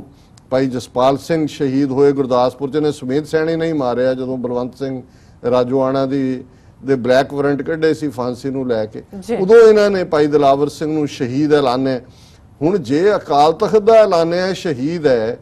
ਚੰਡੀਗੜ੍ਹ ਦੇ ਵਿੱਚ ਬੇਨਤੇ ਦੇ ਨਾਂ ਥੱਲੇ ਕਿਸ ਲੈਵਲ ਦੇ ਸਮਾਗਮ ਔਰ ਅਖਬਾਰਾਂ ਦੇ ਵਿੱਚ ਲੱਖਾਂ ਰੁਪਈਆ ਖਰਚ ਕੇ ਇਸ਼ਤਿਹਾਰਬਾਜ਼ੀ ਹੋ ਰਹੀ ਹੈ, ਕਿੱਥੇ ਹੈ ਸਾਡੀ ਕੌਮ ਤੇ ਕਿੱਥੇ ਨੇ ਇਹ ਕਿ ਉਹਨਾਂ ਨੂੰ ਤੁਸੀਂ ਆਪਣੇ ਮਾਰਟੀਅਰ ਨੂੰ ਇੱਕ ਬੈਫਿਟਿੰਗ ਟ੍ਰਿਬਿਊਟ ਵੀ ਨਹੀਂ ਦੇ ਸਕਦੇ ਕਿ ਵੀ ਤੁਸੀਂ ਅਕਾਲ ਤਖਤ ਤੇ ਹਜ਼ਾਰਾਂ ਸਿੱਖ ਔਰ ਹਰ ਘਰ ਘਰ ਦੇ ਵਿੱਚ ਇਸ ਗੱਲ ਦਾ ਹੋਏ ਕਿ ਭਾਈ ਇਸ ਸਿੰਘ ਨੇ ਆਪਣੀ ਸ਼ਹਾਦਤ ਦੇ ਕੇ 50,000 ਉਹਨੇ ਪਹਿਲੇ 2.5 ਸਾਲ ਚ ਮਾਰਿਆ। ਜੇ ਉਹ ਆਪਣੀ ਟਰਮ ਫਰਵਰੀ 92 ਤੋਂ ਅਗਸਤ 95 ਤੱਕ ਜਿਉਂਦਾ ਰਿਹਾ ਤੇ ਜੇ 31 ਅਗਸਤ ਤੋਂ ਉਹ 97 ਤੱਕ ਜਿਉਂਦਾ ਰਹਿੰਦਾ, ਫਰਵਰੀ ਤੱਕ ਜਿਹੜੇ 2.5 ਸਾਲ ਰਹਿੰਦੇ ਸੀ। ਸੋ ਮੈਂ ਸਮਝਦਾ ਵੀ ਭਾਈ ਦਿਲਾਵਰ ਸਿੰਘ ਦੀ ਸ਼ਹਾਦਤ ਕੋਈ ਆਤਮਘਾਤੀ ਲਾਈਨ ਵਾਲੀ ਨਹੀਂ ਹੈ ਜਿਹਨੂੰ ਕਈ ਜਿਹੜੇ ਅੱਜ ਵੀ ਡਿਬੇਟ ਕਰਨਗੇ। ਮੈਂ ਕਈ ਵਾਰੀ ਹੈਰਾਨ ਹੁੰਦਾ, ਮੈਂ ਕਿਹਾ ਜੀ ਇਹ ਜਿਹੜੇ ਅੱਜ ਇਸ ਲੈਵਲ ਦੇ ਲੋਕ ਜਦੋਂ ਜਿਹਨੂੰ ਹੁਣ ਇੱਥੇ ਜੇ ਚੈਲੰਜ ਕੀਤਾ ਜੀਕੇ ਨੂੰ ਜਾਂ ਦੂਜਿਆਂ ਨੂੰ ਲੱਗੇ ਹੋਏ ਨੇ ਜੀ ਗੁਰਦੁਆਰਿਆਂ ਦੇ ਬਾਹਰ ਇਹ ਹੋ ਗਿਆ, ਦੂਜਿਆਂ ਦੇ ਹੋ ਗਿਆ। ਮੈਂ ਕਈ ਵਾਰੀ ਸੋਚਦਾ ਵੀ ਜੇ ਬੁੱਧੀਜੀਵੀ ਭਾਈ ਸੁੱਖਾ ਸਿੰਘ ਮਹਤਾਬ ਸਿੰਘ ਦੇ ਵੇਲੇ ਹੁੰਦੇ ਤੇ ਇਹਨਾਂ ਨੇ ਤਾਂ ਮੱਸਾ ਰੰਗੜ ਦੇ ਹੱਕ 'ਚ ਬਿਆਨ ਦੇਣੇ ਸੀ। ਬਿਲਕੁਲ ਇਹਨਾਂ ਨੇ ਕਹਿਣਾ ਸੀ ਜੀ ਮੱਸਾ ਰੰਗੜ ਨਾਲ ਸੰਵਾਦ ਕਿਉਂ ਨਹੀਂ ਕੀਤਾ, ਉਹਨਾਂ ਨੇ ਡਾਇਲੌਗ ਕਿਉਂ ਨਹੀਂ ਕੀਤਾ। ਬਿਲਕੁਲ ਉਹਨੂੰ ਜਿਹੜਾ ਹੈ ਉਹ ਇਹ ਤਾਂ ਬਹੁਤ ਮਾੜਾ ਕੀਤਾ ਵੀ ਉਹਦਾ ਸਿਰ ਵੀ ਲੈ ਗਏ ਉੱਥੇ ਜਾ ਕੇ ਬੀਕਾਨੇਰ 'ਚ ਉਹਦੇ ਤੇ ਦਹੀਂ ਪਾ ਕੇ ਕੁੱਤੇ ਛੱਡਤੇ ਉੱਤੇ। ਇਹ ਤਾਂ ਬਿਲਕੁਲ ਵਾਇਲੇਸ਼ਨ ਹੈ ਵੀ ਇਹ ਤਾਂ ਤੁਸੀਂ ਮੱਸਾ ਰੰਗੜ ਦੇ ਨਾਲ ਗੱਲਬਾਤ ਕਰਦੇ ਉਹਦੇ ਨਾਲ। ਇਹੋ ਜਿਹੀ ਸੋਚ ਔਰ ਇਹੀ ਲੋਕ ਜਿਹੜੇ ਅੱਜ ਸ਼ਹੀਦ ਭਾਈ ਦਿਲਾਵਰ ਸਿੰਘ ਦੀ ਗੱਲ ਕਰਨ ਤੋਂ ਡਰਦੇ ਨੇ। ਜੇ ਇਹ ਸ਼ਹੀਦ ਨਾ ਹੁੰਦਾ ਤੇ ਉਹ ਬੇਨਤਾ ਜਿਹਨੂੰ ਉਹਨਾਂ ਨੇ ਆਲਰੇਡੀ ਅੱਧਾ ਗੁਰੂ ਨਾਨਕ ਬਣਾ ਦਿੱਤਾ ਸੀ, ਜਿਸ ਤਰੀਕੇ ਦੇ ਨਾਲ ਉਹ ਪ੍ਰੀਚ ਕਰ ਰਹੇ ਸੀ, ਕਿਸ ਹੱਦ ਤੱਕ ਇਹ ਗੱਲ ਜਾਂਦੀ, ਫਿਰ ਇਹ ਜਿਹੜਾ ਹੈ ਇਹ ਸੌਖਾ ਨਹੀਂ ਹੈ। ਔਰ ਭਾਈ ਦਿਲਾਵਰ ਸਿੰਘ ਦੀ ਸ਼ਹਾਦਤ ਨੇ ਖਾਲਿਸਤਾਨ ਦੀ ਮੂਵਮੈਂਟ ਨੂੰ ਵੀ ਲਿਆ ਕੇ ਫਰੰਟ ਬਰਨਰ ਦੇ ਉੱਤੇ ਰੱਖ ਦਿੱਤਾ। ਔਰ ਮੈਂ ਕੁਇਕਲੀ ਉਸ ਵੇਲੇ ਜਿਹੜਾ ਇੰਟਰਨੈਸ਼ਨਲ ਮੀਡੀਆ ਨੇ ਇਸ ਦੇ ਉੱਤੇ ਰਿਐਕਟ ਕੀਤਾ ਔਰ ਖੌਫ ਇੰਨਾ ਕੁ ਬਣਿਆ ਕਿ ਨਰਸਿਮਹਾ ਰਾਓ ਨੂੰ ਜਿੱਥੇ ਫੂਕਣਾ ਕੀ ਸੀ, ਉਹ ਤਾਂ ਉੜ ਗਿਆ। ਉਹਦੇ ਚੀਥੜੇ, ਉਹਦੇ ਸਿਰਫ ਚਿੱਟੇ ਬੂਟ ਪਾਏ ਹੋਏ ਸੀ, ਉਹ ਤੋਂ ਹੀ ਪਤਾ ਨਹੀਂ ਪਛਾਣਿਆ ਉਹਨੂੰ, ਜਾਂ ਉਹਦਾ ਪਤਾ ਨਹੀਂ ਦੰਦ ਜਾਲੀ ਸੀ, ਉਹਦਾ ਕੱਖ ਨਹੀਂ ਲੱਭਾ। ਉਹ ਝਾੜੂ ਦੇ ਨਾਲ ਹੀ ਇਕੱਠਾ ਕਰਨ ਵਾਲਾ ਕੰਮ ਸੀ। ਉਹ ਝਾੜੂ ਨਾਲ ਇਕੱਠਾ ਕੀਤਾ ਜਿਹੜਾ ਹੈ ਉਸ ਦੇ ਉੱਤੇ ਹੀ ਫੁੱਲ ਪਾਏਗਾ। ਨਰਸਿਮਹਾ ਰਾਓ ਨੇ ਡੇਅਰ ਨਹੀਂ ਕੀਤਾ ਕਿ ਸ਼ਮਸ਼ਾਨ ਘਾਟ ਵੀ ਆਏ ਪ੍ਰਾਈਮ ਮਿਨਿਸਟਰ ਹੁੰਦਿਆਂ ਵੀ। ਇੰਨਾ ਖੌਫ ਜਿਹੜਾ ਉਹਨਾਂ ਨੇ ਮੰਨਿਆ ਔਰ ਸਿੰਘਾਂ ਨੇ ਕਿਹਾ ਕਿ ਵੀ ਠੀਕ ਹੈ, ਜੇ ਤੁਸੀਂ ਇਸ ਲੈਵਲ ਦਾ ਜ਼ੁਲਮ ਕੀਤਾ ਤੇ ਇਹ ਨਾ ਸਮਝੋ ਕਿ ਭਾਈ ਇਹ ਜਿਹੜੇ ਨੇ ਸਿੱਖ ਮੁੱਕ ਗਏ ਨੇ। ਇਹੋ ਜਿਹਾ ਭਰਮ ਮੱਸੇ ਰੰਗੜ ਨੇ ਵੀ ਪਾਲਿਆ ਸੀ, ਇਹੋ ਜਿਹਾ ਹੀ ਜਿਹੜਾ ਹੈ ਉਹ ਇੰਦਰਾ ਗਾਂਧੀ ਵੀ ਸਮਝਦੀ ਸੀ ਕਿ ਵੀ ਮੈਂ ਤਾਂ ਇਹਨਾਂ ਦਾ ਦਰਬਾਰ ਸਾਹਿਬ ਵੀ ਢਾਹ ਦਿੱਤਾ, ਪੰਜਾਬ ਦੇ ਪਿੰਡਾਂ 'ਚ ਵੀ ਚੱਲ ਰਿਹਾ ਹੈ, 4 ਚੁਫੇਰੇ। ਇਸ ਕਦਰ ਜਿਹੜਾ ਉਹ ਜੀ ਦੀ ਵੀ ਪਿਓ ਸਿਕਿਉਰਿਟੀ ਸੀ, ਕੋਈ ਨੇੜੇ ਤੇੜੇ ਨਹੀਂ ਸੀ ਲੱਗ ਸਕਦਾ। ਪਰ ਉਦੋਂ ਹੀ ਜਦੋਂ ਅਸੀਂ ਦੇਖਦੇ ਹਾਂ ਕਿ ਉਸ ਖੰਡਰਾਤ ਬਣਾਏ ਅਕਾਲ ਤਖਤ ਦੇ ਸਾਹਮਣੇ, ਮੈਂ ਆਪਣੀਆਂ ਅੱਖਾਂ ਦੇ ਨਾਲ 90 ਸਾਲ ਦੀਆਂ 80 ਸਾਲ ਦੀਆਂ ਮਾਤਾਵਾਂ ਨੂੰ, ਬਜ਼ੁਰਗਾਂ ਨੂੰ ਉੱਚੀ ਰੋਂਦਿਆਂ ਕੁਰਲਾਉਂਦਿਆਂ ਦੇਖਿਆ ਹੋਇਆ। ਔਰ ਮੇਰੇ ਕੰਨਾਂ 'ਚ ਅੱਜ ਵੀ ਇਹ ਆਵਾਜ਼ ਹੈ ਕਿ ਓਏ ਪਾਪਣੇ, ਜਿਵੇਂ ਤੂੰ ਇਹ ਗੁਰੂ ਦਾ ਘਰ ਛਲਣੀ ਕੀਤਾ, ਤੂੰ ਵੀ ਛਲਣੀ ਹੋਏ। ਤੇ ਜਦੋਂ ਫਿਰ ਅੱਜ ਢਾਡੀ ਸਿੰਘ ਕਹਿੰਦੇ ਨੇ ਕਿ ਵੀ ਫਿਲਟਰ ਵਾਂਗੂ ਕਰਤੀ ਕਿ ਭਾਈ ਇਹ 32 ਦੀਆਂ 32 ਸਟੇਨ ਦੀਆਂ ਤੇ ਰਿਵਾਲਵਰ ਦੀਆਂ ਬਿਆਨ ਸਿੰਘ ਨੇ ਲੰਘਾ ਦਿੱਤੀਆਂ। ਸੋ ਇਹ ਡਿਵਾਈਨ ਜਸਟਿਸ ਅਲਟੀਮੇਟਲੀ ਜਿਹੜਾ ਜਦੋਂ ਇਹ ਪੜ੍ਹਿਆ ਜਾਂਦਾ ਸ਼ਬਦ ਔਰ ਜਿਸ ਦੇ ਨੇ ਇਸ ਨੂੰ ਸਜ਼ਾ ਯਾਫਤਾ ਕੀਤਾ, ਦਰਬਾਰ ਸਾਹਿਬ ਦੇ ਅੰਦਰ ਰਾਗੀ ਸਿੰਘ ਪੜ੍ਹ ਰਹੇ ਸੀ ਕਿ ਜੈਕਾਰ ਕੀਓ ਧਰਮੀਆਂ ਕਾ ਪਾਪੀ ਕੋ ਦੰਡ ਦਿਓ ਹੈ। ਉਹ ਇੰਦਰਾ ਗਾਂਧੀ ਨੂੰ ਸਜ਼ਾ ਹੋਏ, ਉਹ ਬੇਨਤੇ ਨੂੰ ਹੋਏ, ਉਹ ਜਨਰਲ ਵੈਦਿਆ ਨੂੰ ਹੋਏ, ਕੱਲ ਨੂੰ ਕਿਸੇ ਹੋਰ ਨੂੰ ਹੋਏ। ਇਹ ਸਾਡੀ ਕੰਟੀਨਿਊਟੀ ਹੈ ਉਸ ਰੂਹਾਨੀਅਤ ਦੀ ਔਰ ਸਾਡੀ ਉਸ ਮਰਦੇ ਮੁਜਾਹਿਦ ਜਿਹੜੇ ਸਤਿਗੁਰੂ ਨੇ ਸਾਨੂੰ ਉਸ ਕੌਮ ਦੇ ਅੰਦਰ ਜਿਹੜਾ ਬਲਵਾਨ ਤੈਨ ਪ੍ਰਗਟ ਕੀਨੋ ਖਾਲਸਾ ਧਰ ਤੇਜ ਕਰਾਰਾ। ਖਾਲਸੇ ਦਾ ਤੇਜ ਕਰਾਰਾ ਹੈ। ਖਾਲਸਾ ਕੋਈ ਪੈਸੀਫਿਸਟ ਨਹੀਂ ਹੈ। ਅਸੀਂ ਅਮਨ 'ਚ ਯਕੀਨ ਰੱਖਦੇ ਹਾਂ, ਮਨੁੱਖੀ ਹੱਕਾਂ 'ਚ ਯਕੀਨ ਰੱਖਦੇ ਹਾਂ, ਸਭ ਦੀ ਬਰਾਬਰੀ 'ਚ ਯਕੀਨ ਰੱਖਦੇ ਹਾਂ। ਪਰ ਇਹ ਵੀ ਸਾਡੇ ਜ਼ਿੰਮੇ ਗੁਰੂ ਨੇ ਲਾਇਆ ਹੋਇਆ, ਖਾਲਸਾ ਸੋਏ ਜੋ ਨਿਰਧਨ ਕੋ ਪਾਲੇ, ਖਾਲਸਾ ਸੋਏ ਜੋ ਦੁਸ਼ਟ ਕੋ ਗਾਲੇ। ਅਸੀਂ ਪ੍ਰੋਟੈਕਟਰ ਹੈ ਗਰੀਬ ਦੇ, ਉਸ ਸਿਸਟਮ 'ਚ ਯਕੀਨ ਰੱਖਦੇ ਹਾਂ ਕਿ ਸਾਧ ਸਮੂਹ ਪ੍ਰਸੰਨ ਫਿਰੈ ਜਗ, ਛਤਰ ਸਭੈ ਅਵਲੋਕ ਚਪੈਂਗੇ। ਉਹ ਸਿਸਟਮ ਜਿੱਥੇ ਭਲੇ ਲੋਕ ਪ੍ਰਫੁੱਲਤ ਹੋਣ, ਦੁਸ਼ਮਣ ਜਿਹੜੇ ਨੇ ਟਾਇਰੈਂਟਸ ਨੂੰ ਸਜ਼ਾ ਦੇਣੀ, ਪਰ ਸ਼ਸਤਰ ਗਰੀਬ ਕੀ ਰੱਖਿਆ, ਜਰਵਾਣੇ ਕੀ ਪੱਖਿਆ। ਇਹ ਜਰਵਾਣੇ ਨੂੰ, ਟਾਇਰੈਂਟ ਨੂੰ ਪਨਿਸ਼ ਕਰਨ ਲਈ ਵੀ ਹੈ। ਔਰ ਇਸ ਸਾਰੇ ਨੂੰ ਜਿਵੇਂ ਇੰਟਰਨੈਸ਼ਨਲ ਮੀਡੀਆ ਨੇ 3 ਸਤੰਬਰ ਦੇ ਨਿਊਯਾਰਕ ਟਾਈਮਜ਼ ਨੇ ਆਪਣੀ ਮੁੱਖ ਸੁਰਖੀ ਦਿੱਤੀ ਸੀ ਇਹ ਕਤਲ, ਇਹ ਬੇਨਤੀ ਦੀ ਗੱਲ ਹੈ, ਹਿੰਦੁਸਤਾਨ ਨੂੰ ਯਾਦ ਕਰਵਾਉਣ ਲਈ ਹੈ ਕਿ ਖਾਲਿਸਤਾਨੀ ਸਿੱਖ ਬਗਾਵਤ ਦੀ ਵੰਗਾਰ ਮੌਜੂਦ ਹੈ, ਕਿ ਚੈਲੰਜ ਮੁੱਕਿਆ ਨਹੀਂ ਹੈ। ਕਿਉਂਕਿ ਇਹਨਾਂ ਨੇ ਫਿਰ ਉਹ ਬੇਨਤੀ ਦੇ ਥੱਲੇ ਮਾਰ ਕੇ ਇੰਨਾ ਕੂੜ ਬੋਲਿਆ, ਇੰਨਾ ਪ੍ਰਚਾਰ ਕੀਤਾ ਕਿ ਆਵਾਜ਼ ਹੀ ਨਹੀਂ ਰਹਿਣ ਦਿੱਤੀ ਹੈ ਜੀ। ਇਹ ਤਾਂ ਮੁੱਕ ਗਏ, ਇੱਥੇ ਤਾਂ ਕੋਈ ਹੌਸਲਾ ਹੀ ਨਹੀਂ ਕਰਦਾ, ਇੱਥੇ ਬਿਲਕੁਲ ਕੋਈ ਖਾਲਿਸਤਾਨ ਦੀ ਗੱਲ ਨਹੀਂ। ਔਰ ਇਹ ਪੱਤਰਕਾਰ ਜੌਨ ਐਫ ਬਰਨਸ ਸੀ, ਇਹ ਦਿੱਲੀ ਬੇਸਡ ਸੀ, ਮੇਰੇ ਨਾਲ ਵੀ ਉਹਨਾਂ ਦੇ ਨਾਲ ਗੱਲਬਾਤ ਇਹਦੀ ਹੋਈ। ਇਹਨੇ ਕਿਹਾ ਵੀਰਵਾਰ ਨੂੰ ਚੰਡੀਗੜ੍ਹ ਵਿੱਚ ਹੋਇਆ ਸ਼ਕਤੀਸ਼ਾਲੀ ਬੰਬ ਧਮਾਕਾ, ਜਿਸ ਵਿੱਚ ਪੰਜਾਬ ਦਾ ਮੁੱਖ ਮੰਤਰੀ ਬੇਅੰਤ ਸਿੰਘ ਤੇ 15 ਹੋਰ ਮਾਰੇ ਗਏ, ਨੇ ਭਾਰਤ ਸਰਕਾਰ ਦੇ ਇਸ ਵਿਸ਼ਵਾਸ ਨੂੰ ਚਕਨਾਚੂਰ ਕਰ ਦਿੱਤਾ ਹੈ ਕਿ ਉਸ ਨੇ ਪੰਜਾਬ ਵਿੱਚ ਸਿੱਖ ਵੱਖਵਾਦੀਆਂ ਦੇ ਖਿਲਾਫ ਜੰਗ ਜਿੱਤ ਲਈ ਹੈ। ਔਰ ਇਹੀ ਗੱਲ ਅੱਜ ਅਸੀਂ 23 ਸਾਲ ਬਾਅਦ ਦੇਖਦੇ ਹਾਂ, ਇਹੀ ਕੁਛ ਅਮਰਿੰਦਰ ਔਰ ਇਹੀ ਦਿੱਲੀ ਦੀ ਸਰਕਾਰ, ਮੋਦੀ ਔਰ ਟੁਚੇ ਤੇ ਬਾਦਲ ਕੇ ਉਹੀ ਗੱਲਾਂ ਦੁਬਾਰਾ ਦੁਹਰਾ ਰਹੇ ਨੇ ਕਿ ਜੀ ਇੱਥੇ ਤਾਂ ਕੋਈ ਖਾਲਿਸਤਾਨ ਮੰਗਦਾ ਹੀ ਨਹੀਂ ਜੀ, ਇੱਥੇ ਤਾਂ ਕੋਈ ਆਵਾਜ਼ ਹੀ ਨਹੀਂ ਜੀ। ਅਸੀਂ ਜਿਵੇਂ ਅਮਰਿੰਦਰ ਨੇ ਪੂਰਾ ਨੈਗੇਟਿਵਿਟੀ ਕੀਤੀ ਹੈ ਸਾਰੇ ਹੀ ਮੁੱਦਿਆਂ ਦੇ ਉੱਤੇ, ਉਹ ਕਹਿ ਰਿਹਾ ਕਿ ਜੀ ਇਹ ਬਿਲਕੁਲ ਇੱਥੇ ਕੌਣ ਹੈ, ਅਸੀਂ ਕੁਚਲ ਦਿੱਤੇ ਨੇ, ਔਰ ਉਹ ਬੇਨਤੀ ਦੇ ਵੀ ਗੁਣ ਗਾਏ ਨੇ ਉਹਨੇ। ਔਰ ਜਿਸ ਅੰਦਾਜ਼ ਦੇ ਵਿੱਚ ਉਹ ਰਾਹੁਲ ਗਾਂਧੀ, ਔਰ ਫਿਰ ਉਹ ਕਹਿ ਰਿਹਾ ਜੀ ਨਵੰਬਰ 84 ਬਿਲਕੁਲ ਇੰਡੀਵਿਜੂਅਲ ਕੋਈ ਸੀ, ਮੈਂ ਕੈਂਪਾਂ 'ਚ ਗਿਆ ਸੀ, ਉੱਥੇ ਕਮਲਨਾਥ, ਉੱਥੇ ਪ੍ਰਕਾਸ਼ ਦਾਸ ਸ਼ਾਸਤਰੀ, ਅਰਜਨ ਦਾਸ, ਟਾਈਟਲਰ ਦਾ ਨਾਂ ਨਹੀਂ ਲਿਆ ਕਿਸੇ ਨੇ ਵੀ। ਔਰ ਇਹ ਬਿਲਕੁਲ ਅਸੀਂ ਜਿਹੜਾ, ਔਰ ਕੋਈ ਮੁਕਾਬਲਾ ਨਹੀਂ ਹੈ। ਉਹਨੇ ਪੁੱਛਿਆ ਉਹਦੇ ਪੱਤਰਕਾਰ ਕੀ ਉਹਦਾ ਸਿੰਘ ਵੀ ਕਿ ਕਿਹਨੇ ਉਹਨੂੰ ਇੰਟਰਵਿਊ ਕੀਤਾ ਜੀ, ਉਹਨੇ ਕਿਹਾ ਜੀ ਮਤਲਬ ਇਹ 2002 ਚ ਗੁਜਰਾਤ ਚ ਮੁਸਲਮਾਨਾਂ ਦੀ ਨਸਲਕੁਸ਼ੀ ਔਰ ਨਵੰਬਰ 84 ਚ ਕੋਈ ਜਿਹੜਾ ਉਹਨਾਂ ਦਾ ਕੋਈ ਕੰਪੈਰੀਜ਼ਨ ਨਹੀਂ ਹੈ, ਕਿਉਂਕਿ ਉਹ 2002 ਵਾਲੀ ਪਲਾਨ ਕਰਕੇ ਕੀਤੀ ਗਈ ਇਹ, ਔਰ ਇਹ ਜਿਹੜਾ ਨਵੰਬਰ 84 ਤਾਂ ਰਿਐਕਸ਼ਨ ਸੀ ਲੋਕਾਂ ਦਾ। ਇਹ ਉਹੀ ਗੱਲ ਜਿਹੜੀ ਰਾਜੀਵ ਗਾਂਧੀ ਨੇ ਕਹੀ ਕਿ ਜੀ ਜਬ ਬੜਾ ਵ੍ਰਿਕਸ਼ ਗਿਰਤਾ ਹੈ ਤਾਂ ਧਰਤੀ ਕਾਂਪਤੀ ਹੈ। ਇਹ ਫਰਾਡੀਆ ਬੰਦਾ, ਬਦਕਾਰ, ਬਦ ਅਖਲਾਕ, ਜਿਹੜਾ ਅਸੈਂਬਲੀ 'ਚ ਖਲੋ ਕੇ ਡਰਾਮੇਬਾਜ਼ੀਆਂ ਕਰ ਰਿਹਾ, ਅੱਜ ਦੇ ਇੰਟਰਵਿਊ 'ਚ ਇਹ ਕਹਿ ਰਿਹਾ ਕਿ ਜੀ ਇਹਦਾ ਕੋਈ ਨਹੀਂ ਹੈ, ਉਹ ਤਾਂ ਰਿਐਕਸ਼ਨ ਸੀ ਲੋਕਾਂ ਦਾ, ਔਰ ਇੰਡੀਵਿਜੂਅਲ ਸੀ, ਕਾਂਗਰਸ ਦਾ ਕੋਈ ਰੋਲ ਨਹੀਂ ਹੈ। ਔਰ ਅਸੀਂ ਬਿਲਕੁਲ ਪੰਜਾਬ 'ਚ ਸਦਭਾਵਨਾ, ਅਮਨ ਇੱਥੇ ਕੋਈ ਨਹੀਂ ਮੰਗਦਾ, ਅਸੀਂ ਕਿਸੇ ਨੂੰ ਸਿਰ ਨਹੀਂ ਚੁੱਕਣ ਦੇਵਾਂਗੇ। ਪਰ ਨਿਊਯਾਰਕ ਟਾਈਮਜ਼ ਨੇ ਕਲੀਅਰ ਕਰ ਦਿੱਤਾ ਸੀ ਜੇ 22 ਸਾਲ ਪਹਿਲਾਂ ਇਹ 23 ਸਾਲ ਪਹਿਲਾਂ ਇਹ ਹਾਲਤ ਸੀ, ਅੱਜ ਵੀ ਉਹੀ ਸਟੇਟਮੈਂਟਾਂ ਦੁਹਰਾਈਆਂ ਜਾ ਰਹੀਆਂ ਨੇ। ਫਿਰ ਅਸੀਂ ਦੇਖਦੇ ਹਾਂ ਕਿ ਲੰਡਨ ਤੋਂ ਛਪਦੇ ਇਕਨੋਮਿਸਟ ਲੰਡਨ ਨੇ 2 ਸਤੰਬਰ ਦੇ ਅੰਕ 'ਚ ਲਿਖਿਆ, ਇਹ ਸਧਾਰਨ ਰਾਜਸੀ ਕਤਲ ਨਹੀਂ ਹੈ, ਇਹ ਪ੍ਰਧਾਨ ਮੰਤਰੀ ਰਾਓ ਦੇ ਸਿਆਸੀ ਥਾਲ ਵਿੱਚ ਹੋਈ ਮੋਰੀ ਹੈ। The assassination has blown a hole in Mr. Rao's record। ਕਿ ਵੀ ਇਹ ਜਿਹੜਾ ਬੜਾ ਕਲੇਮ ਸੀ ਉਹਦੇ 'ਚ ਬੂਰੀ ਕਰ ਦਿੱਤੀ ਹੈ ਸਿੱਖਾਂ ਨੇ। ਵਾਸ਼ਿੰਗਟਨ ਟਾਈਮਜ਼ ਨੇ ਆਪਣੇ 5 ਸਤੰਬਰ ਦੇ ਇੱਕ ਲੇਖ 'ਚ ਲਿਖਿਆ, ਬੇਅੰਤ ਸਿੰਘ ਦੀ ਚੰਡੀਗੜ੍ਹ ਦੇ ਬੰਬ ਧਮਾਕੇ ਵਿੱਚ ਹੋਈ ਮੌਤ ਨੇ ਸਿੱਖ ਵੱਖਵਾਦੀਆਂ ਦੇ ਕਾਜ਼ ਨੂੰ ਕਾਫੀ ਦੇਰ ਦੀ ਚੁੱਪੀ ਤੋਂ ਬਾਅਦ ਫੇਰ ਮੂਰਲੀ ਕਤਾਰ ਵਿੱਚ ਲੈ ਆਂਦਾ ਹੈ ਕਿ ਫੇਰ ਅਗੇਨ ਇਨ ਦਾ ਫਰੰਟ ਰੋ ਹੈ। ਔਰ ਇਸੇ ਤਰ੍ਹਾਂ ਇੰਗਲੈਂਡ ਦੇ ਮਸ਼ਹੂਰ ਅਖਬਾਰ ਦਾ ਟਾਈਮਜ਼ ਨੇ ਲਿਖਿਆ, ਪੰਜਾਬ ਦੇ ਇਸ ਲੀਡਰ ਦੇ ਕਤਲ ਨਾਲ 2 ਸਾਲਾਂ ਤੋਂ ਵੱਖਵਾਦੀ ਹਮਲਿਆਂ ਵਿੱਚ ਆਈ ਖੜੌਤ ਟੁੱਟ ਗਈ ਹੈ। ਇਹ ਵੱਖਵਾਦੀ ਬੜੇ ਦ੍ਰਿਸ਼ਮਈ ਤਰੀਕੇ ਨਾਲ, ਵੈਰੀ ਇਨ ਅ ਸਪੈਕਟੈਕੂਲਰ ਵੇ, ਵਾਪਸ ਆਏ ਹਨ। ਭਾਵੇਂ ਇਸ ਦੀ ਕਾਫੀ ਦੇਰ ਤੋਂ ਇੰਤਜ਼ਾਰ ਸੀ। ਵੱਖਵਾਦ ਦਾ ਨਵਾਂ ਦੌਰ ਬੜਾ ਸੁਚੱਜਾ ਹੋਵੇਗਾ ਕਿਉਂਕਿ ਹੁਣ ਇਸ ਲਹਿਰ ਵਿੱਚ ਪੜ੍ਹੇ ਲਿਖੇ ਸ਼ਹਿਰੀ ਸਿੱਖ ਵੀ ਸ਼ਾਮਲ ਹਨ, ਜਿਨ੍ਹਾਂ ਚੋਂ ਕਈਆਂ ਨੂੰ ਬਾਹਰਲੇ ਦੇਸ਼ਾਂ ਦੀ ਜ਼ਿੰਦਗੀ ਦਾ ਤਜਰਬਾ ਵੀ ਹੈ। ਸੋ ਹੁਣ ਕਿਉਂਕਿ ਇੰਗਲੈਂਡ ਵਾਲੇ ਜ਼ਿਆਦਾ ਨੇੜੇ ਨੇ ਉਸ ਸਿਸਟਮ ਦੇ, ਉਹਨੇ ਕਿਹਾ ਵੀ ਇਹਨੇ ਨਵੇਂ ਐਵਨਿਊ, ਹੁਣ ਕੋਈ ਅਨਪੜ੍ਹ ਸਿੱਖ ਹੀ ਨਹੀਂ ਰਹਿ ਗਏ ਇਸ ਮੂਵਮੈਂਟ ਜਿਹਦੇ 'ਚ ਤਾਂ ਬਾਹਰਲੇ ਵੀ ਇਨਵੋਲਵ ਹੋ ਗਏ ਨੇ। ਔਰ ਇਸੇ ਤਰ੍ਹਾਂ ਫਾਈਨੈਂਸ਼ੀਅਲ ਟਾਈਮਜ਼ ਨੇ ਆਪਣੇ ਪਹਿਲੇ ਸਤੰਬਰ ਦੇ ਵਿੱਚ ਅੰਕ 'ਚ ਲਿਖਿਆ, ਇਹ 1992 ਤੱਕ ਸਿੱਖ ਵੱਖਵਾਦ ਨੂੰ ਦਬਾਉਣ ਲਈ ਹੋਈਆਂ 25,000 ਤੋਂ ਜ਼ਿਆਦਾ ਮੌਤਾਂ ਤੋਂ ਬਾਅਦ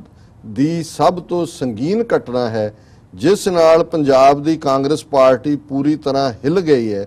ਕਿਉਂਕਿ ਇਹ ਸਿੱਖ ਬਹੁ ਗਿਣਤੀ ਦੇ ਚੋਣਾਂ ਦੇ ਬਾਈਕਾਟ ਕਰਨ ਦੇ ਨਤੀਜੇ ਵਜੋਂ ਤਾਕਤ ਵਿੱਚ ਆਈ ਸੀ।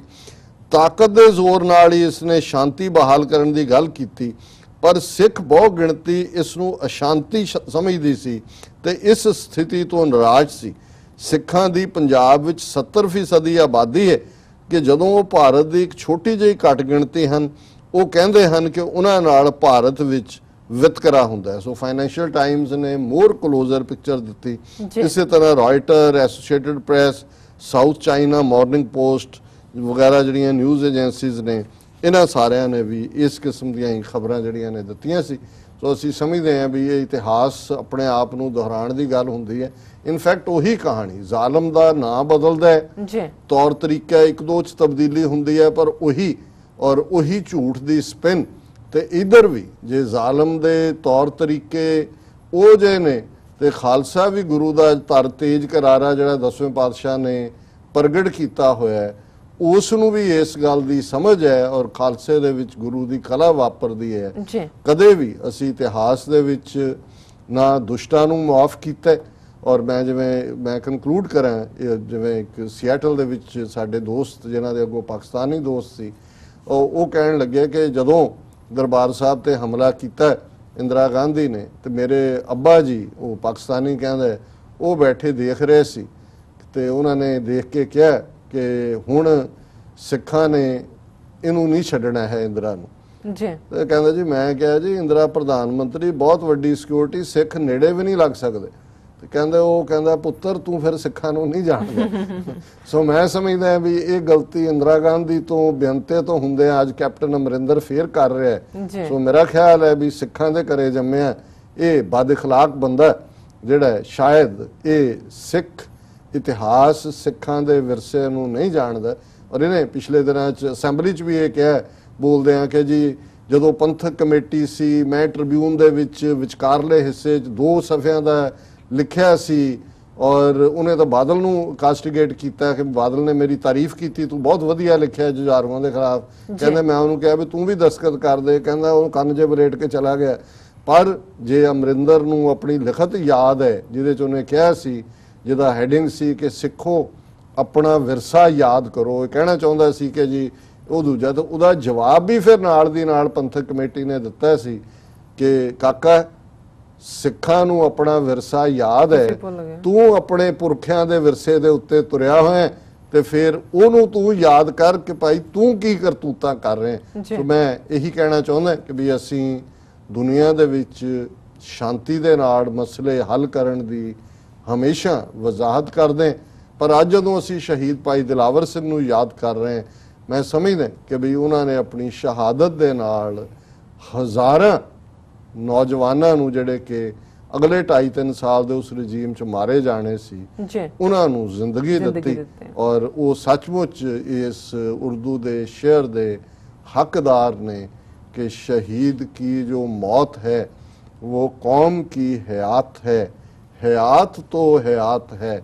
मौत भी हयात है। हयात जिंदगी ਨੂੰ ਕਹਿੰਦੇ ਨੇ, ਸ਼ਹੀਦ ਦੀ ਜ਼ਿੰਦਗੀ ਵੀ ਔਰ ਮੌਤ ਵੀ ਉਹ ਕੌਮਾਂ ਨੂੰ ਜ਼ਿੰਦਗੀ ਦਿੰਦੀ ਹੈ। ਔਰ ਭਾਈ ਦਿਲਾਵਰ ਸਿੰਘ ਨੇ ਆਪਣੀ ਸ਼ਹਾਦਤ ਨਾਲ ਜਿੱਥੇ ਇਨੋਸੈਂਟਸ ਬਚਾਏ, ਉੱਥੇ ਖਾਲਸੇ ਦੀ ਉਹ ਜਿਹੜੀ ਪਰੰਪਰਾ ਸੀ ਕਿ ਦੁਸ਼ਟ ਸਬਨ ਕੋ ਮੂਲ ਉਪਾਰਨ, ਉਸ ਦੇ ਉੱਤੇ ਵੀ ਪਹਿਰਾ ਦਿੱਤਾ। ਔਰ ਉਸੇ ਪਰੰਪਰਾ ਦੇ ਤਹਿਤ ਫਿਰ ਅੱਜ ਵੀ 22-23 ਸਾਲ ਬਾਅਦ ਵੀ ਦੁਨੀਆ ਭਰ ਦੇ ਵਿੱਚ ਵੀ, ਜਿਸ ਨੂੰ ਨਿਹੰਗ ਸਿੰਘ ਕਹਿੰਦੇ ਹੁੰਦੇ ਨੇ ਕਿ ਪੰਥ ਖਾਲਸਾ ਗੱਜੇ, ਦਬੜੂ ਕੁਸੜੂ ਭੱਜੇ। ਸੋ ਅੱਜ ਵੀ ਪੰਥ ਖਾਲਸਾ ਗੱਜ ਰਿਹਾ। ਜੀ ਡਾਕਟਰ ਸਾਹਿਬ ਤੁਹਾਡਾ ਬਹੁਤ ਬਹੁਤ ਸ਼ੁਕਰੀਆ। ਇੱਥੇ ਲੈਣੇ ਬ੍ਰੇਕ ਤੋਂ ਪਹਿਲਾਂ ਅਸੀਂ ਪ੍ਰਦਰਸ਼ਕਾਂ ਤੇ ਸਰੋਤਿਆਂ ਨੂੰ ਅਪੀਲ ਤੇ ਬੇਨਤੀ ਕਰਦੀ ਹੈ, ਵਿਊਅਰਸ, ਜਿਸ ਤਰ੍ਹਾਂ ਕਿ ਤੁਸੀਂ ਜਾਣਦੇ ਹੋ TV 84 ਇੱਕ ਪੰਥਕ ਚੈਨਲ ਹੈ। TV 84 ਸਿੱਖਾਂ, ਕਸ਼ਮੀਰੀਆਂ ਅਤੇ ਭਾਰਤ ਦੀਆਂ ਨਾਰਥ ਈਸਟ ਸਟੇਟਾਂ ਦੇ ਲੋਕਾਂ ਦੇ ਸਵੈ ਨਿਰਣੇ ਦੇ ਹੱਕਾਂ ਦਾ ਹਾਮੀ ਹੈ। ਅਸੀਂ ਚਾਹਾਂਗੇ ਕਿ ਤੁਸੀਂ TV 84 ਦੀ ਚੜ੍ਹਦੀ ਕਲਾ ਲਈ ਵੱਧ ਤੋਂ ਵੱਧ ਡੋਨੇਟ ਕਰੋ। ਡੋਨੇਟ ਕਰਨ ਲਈ ਸਾਡੀ ਵੈਬਸਾਈਟ tv84.tv ਤੇ ਜਾ ਕੇ ਪੇਪਲ ਦੀ ਵਰਤੋਂ ਕਰਕੇ ਵਨ ਟਾਈਮ ਡੋਨੇਟ ਕਰ ਸਕਦੇ ਹੋ, ਮੰਥਲੀ ਡੋਨੇਟ ਵੀ ਕਰ ਸਕਦੇ ਹੋ। ਤੁਸੀਂ TV 84 ਦੇ ਨਾਮ ਤੇ ਚੈੱਕ ਬਣਾ ਕੇ ਸਾਨੂੰ ਮੇਲ ਵੀ ਕਰ ਸਕਦੇ ਹੋ ਸਾਡੇ ਇਸ ਪਤੇ ਤੇ 36-01 ਐਵਨਿਊ, ਲੌਂਗ ਆਈਲੈਂਡ ਸਿਟੀ, ਨਿਊਯਾਰਕ 11101 USA, ਜਾਂ ਫਿਰ ਤੁਸੀਂ ਸਾਨੂੰ ਫੋਨ ਰਾਹੀਂ ਵੀ ਸੰਪਰਕ ਕਰ ਸਕਦੇ ਹੋ ਸਾਡੇ ਫੋਨ ਨੰਬਰ ਤੇ 5164060694। Thank you so much viewers. ਵਿਚਾਰਾਂ ਦਾ ਸਿਲਸਿਲਾ ਇਸ ਤਰ੍ਹਾਂ ਚੱਲਦਾ ਰਹੇਗਾ। ਮਿਲਦੇ ਹਾਂ ਆਫਟਰ ਦਿਸ ਸ਼ਾਰਟ ਬ੍ਰੇਕ।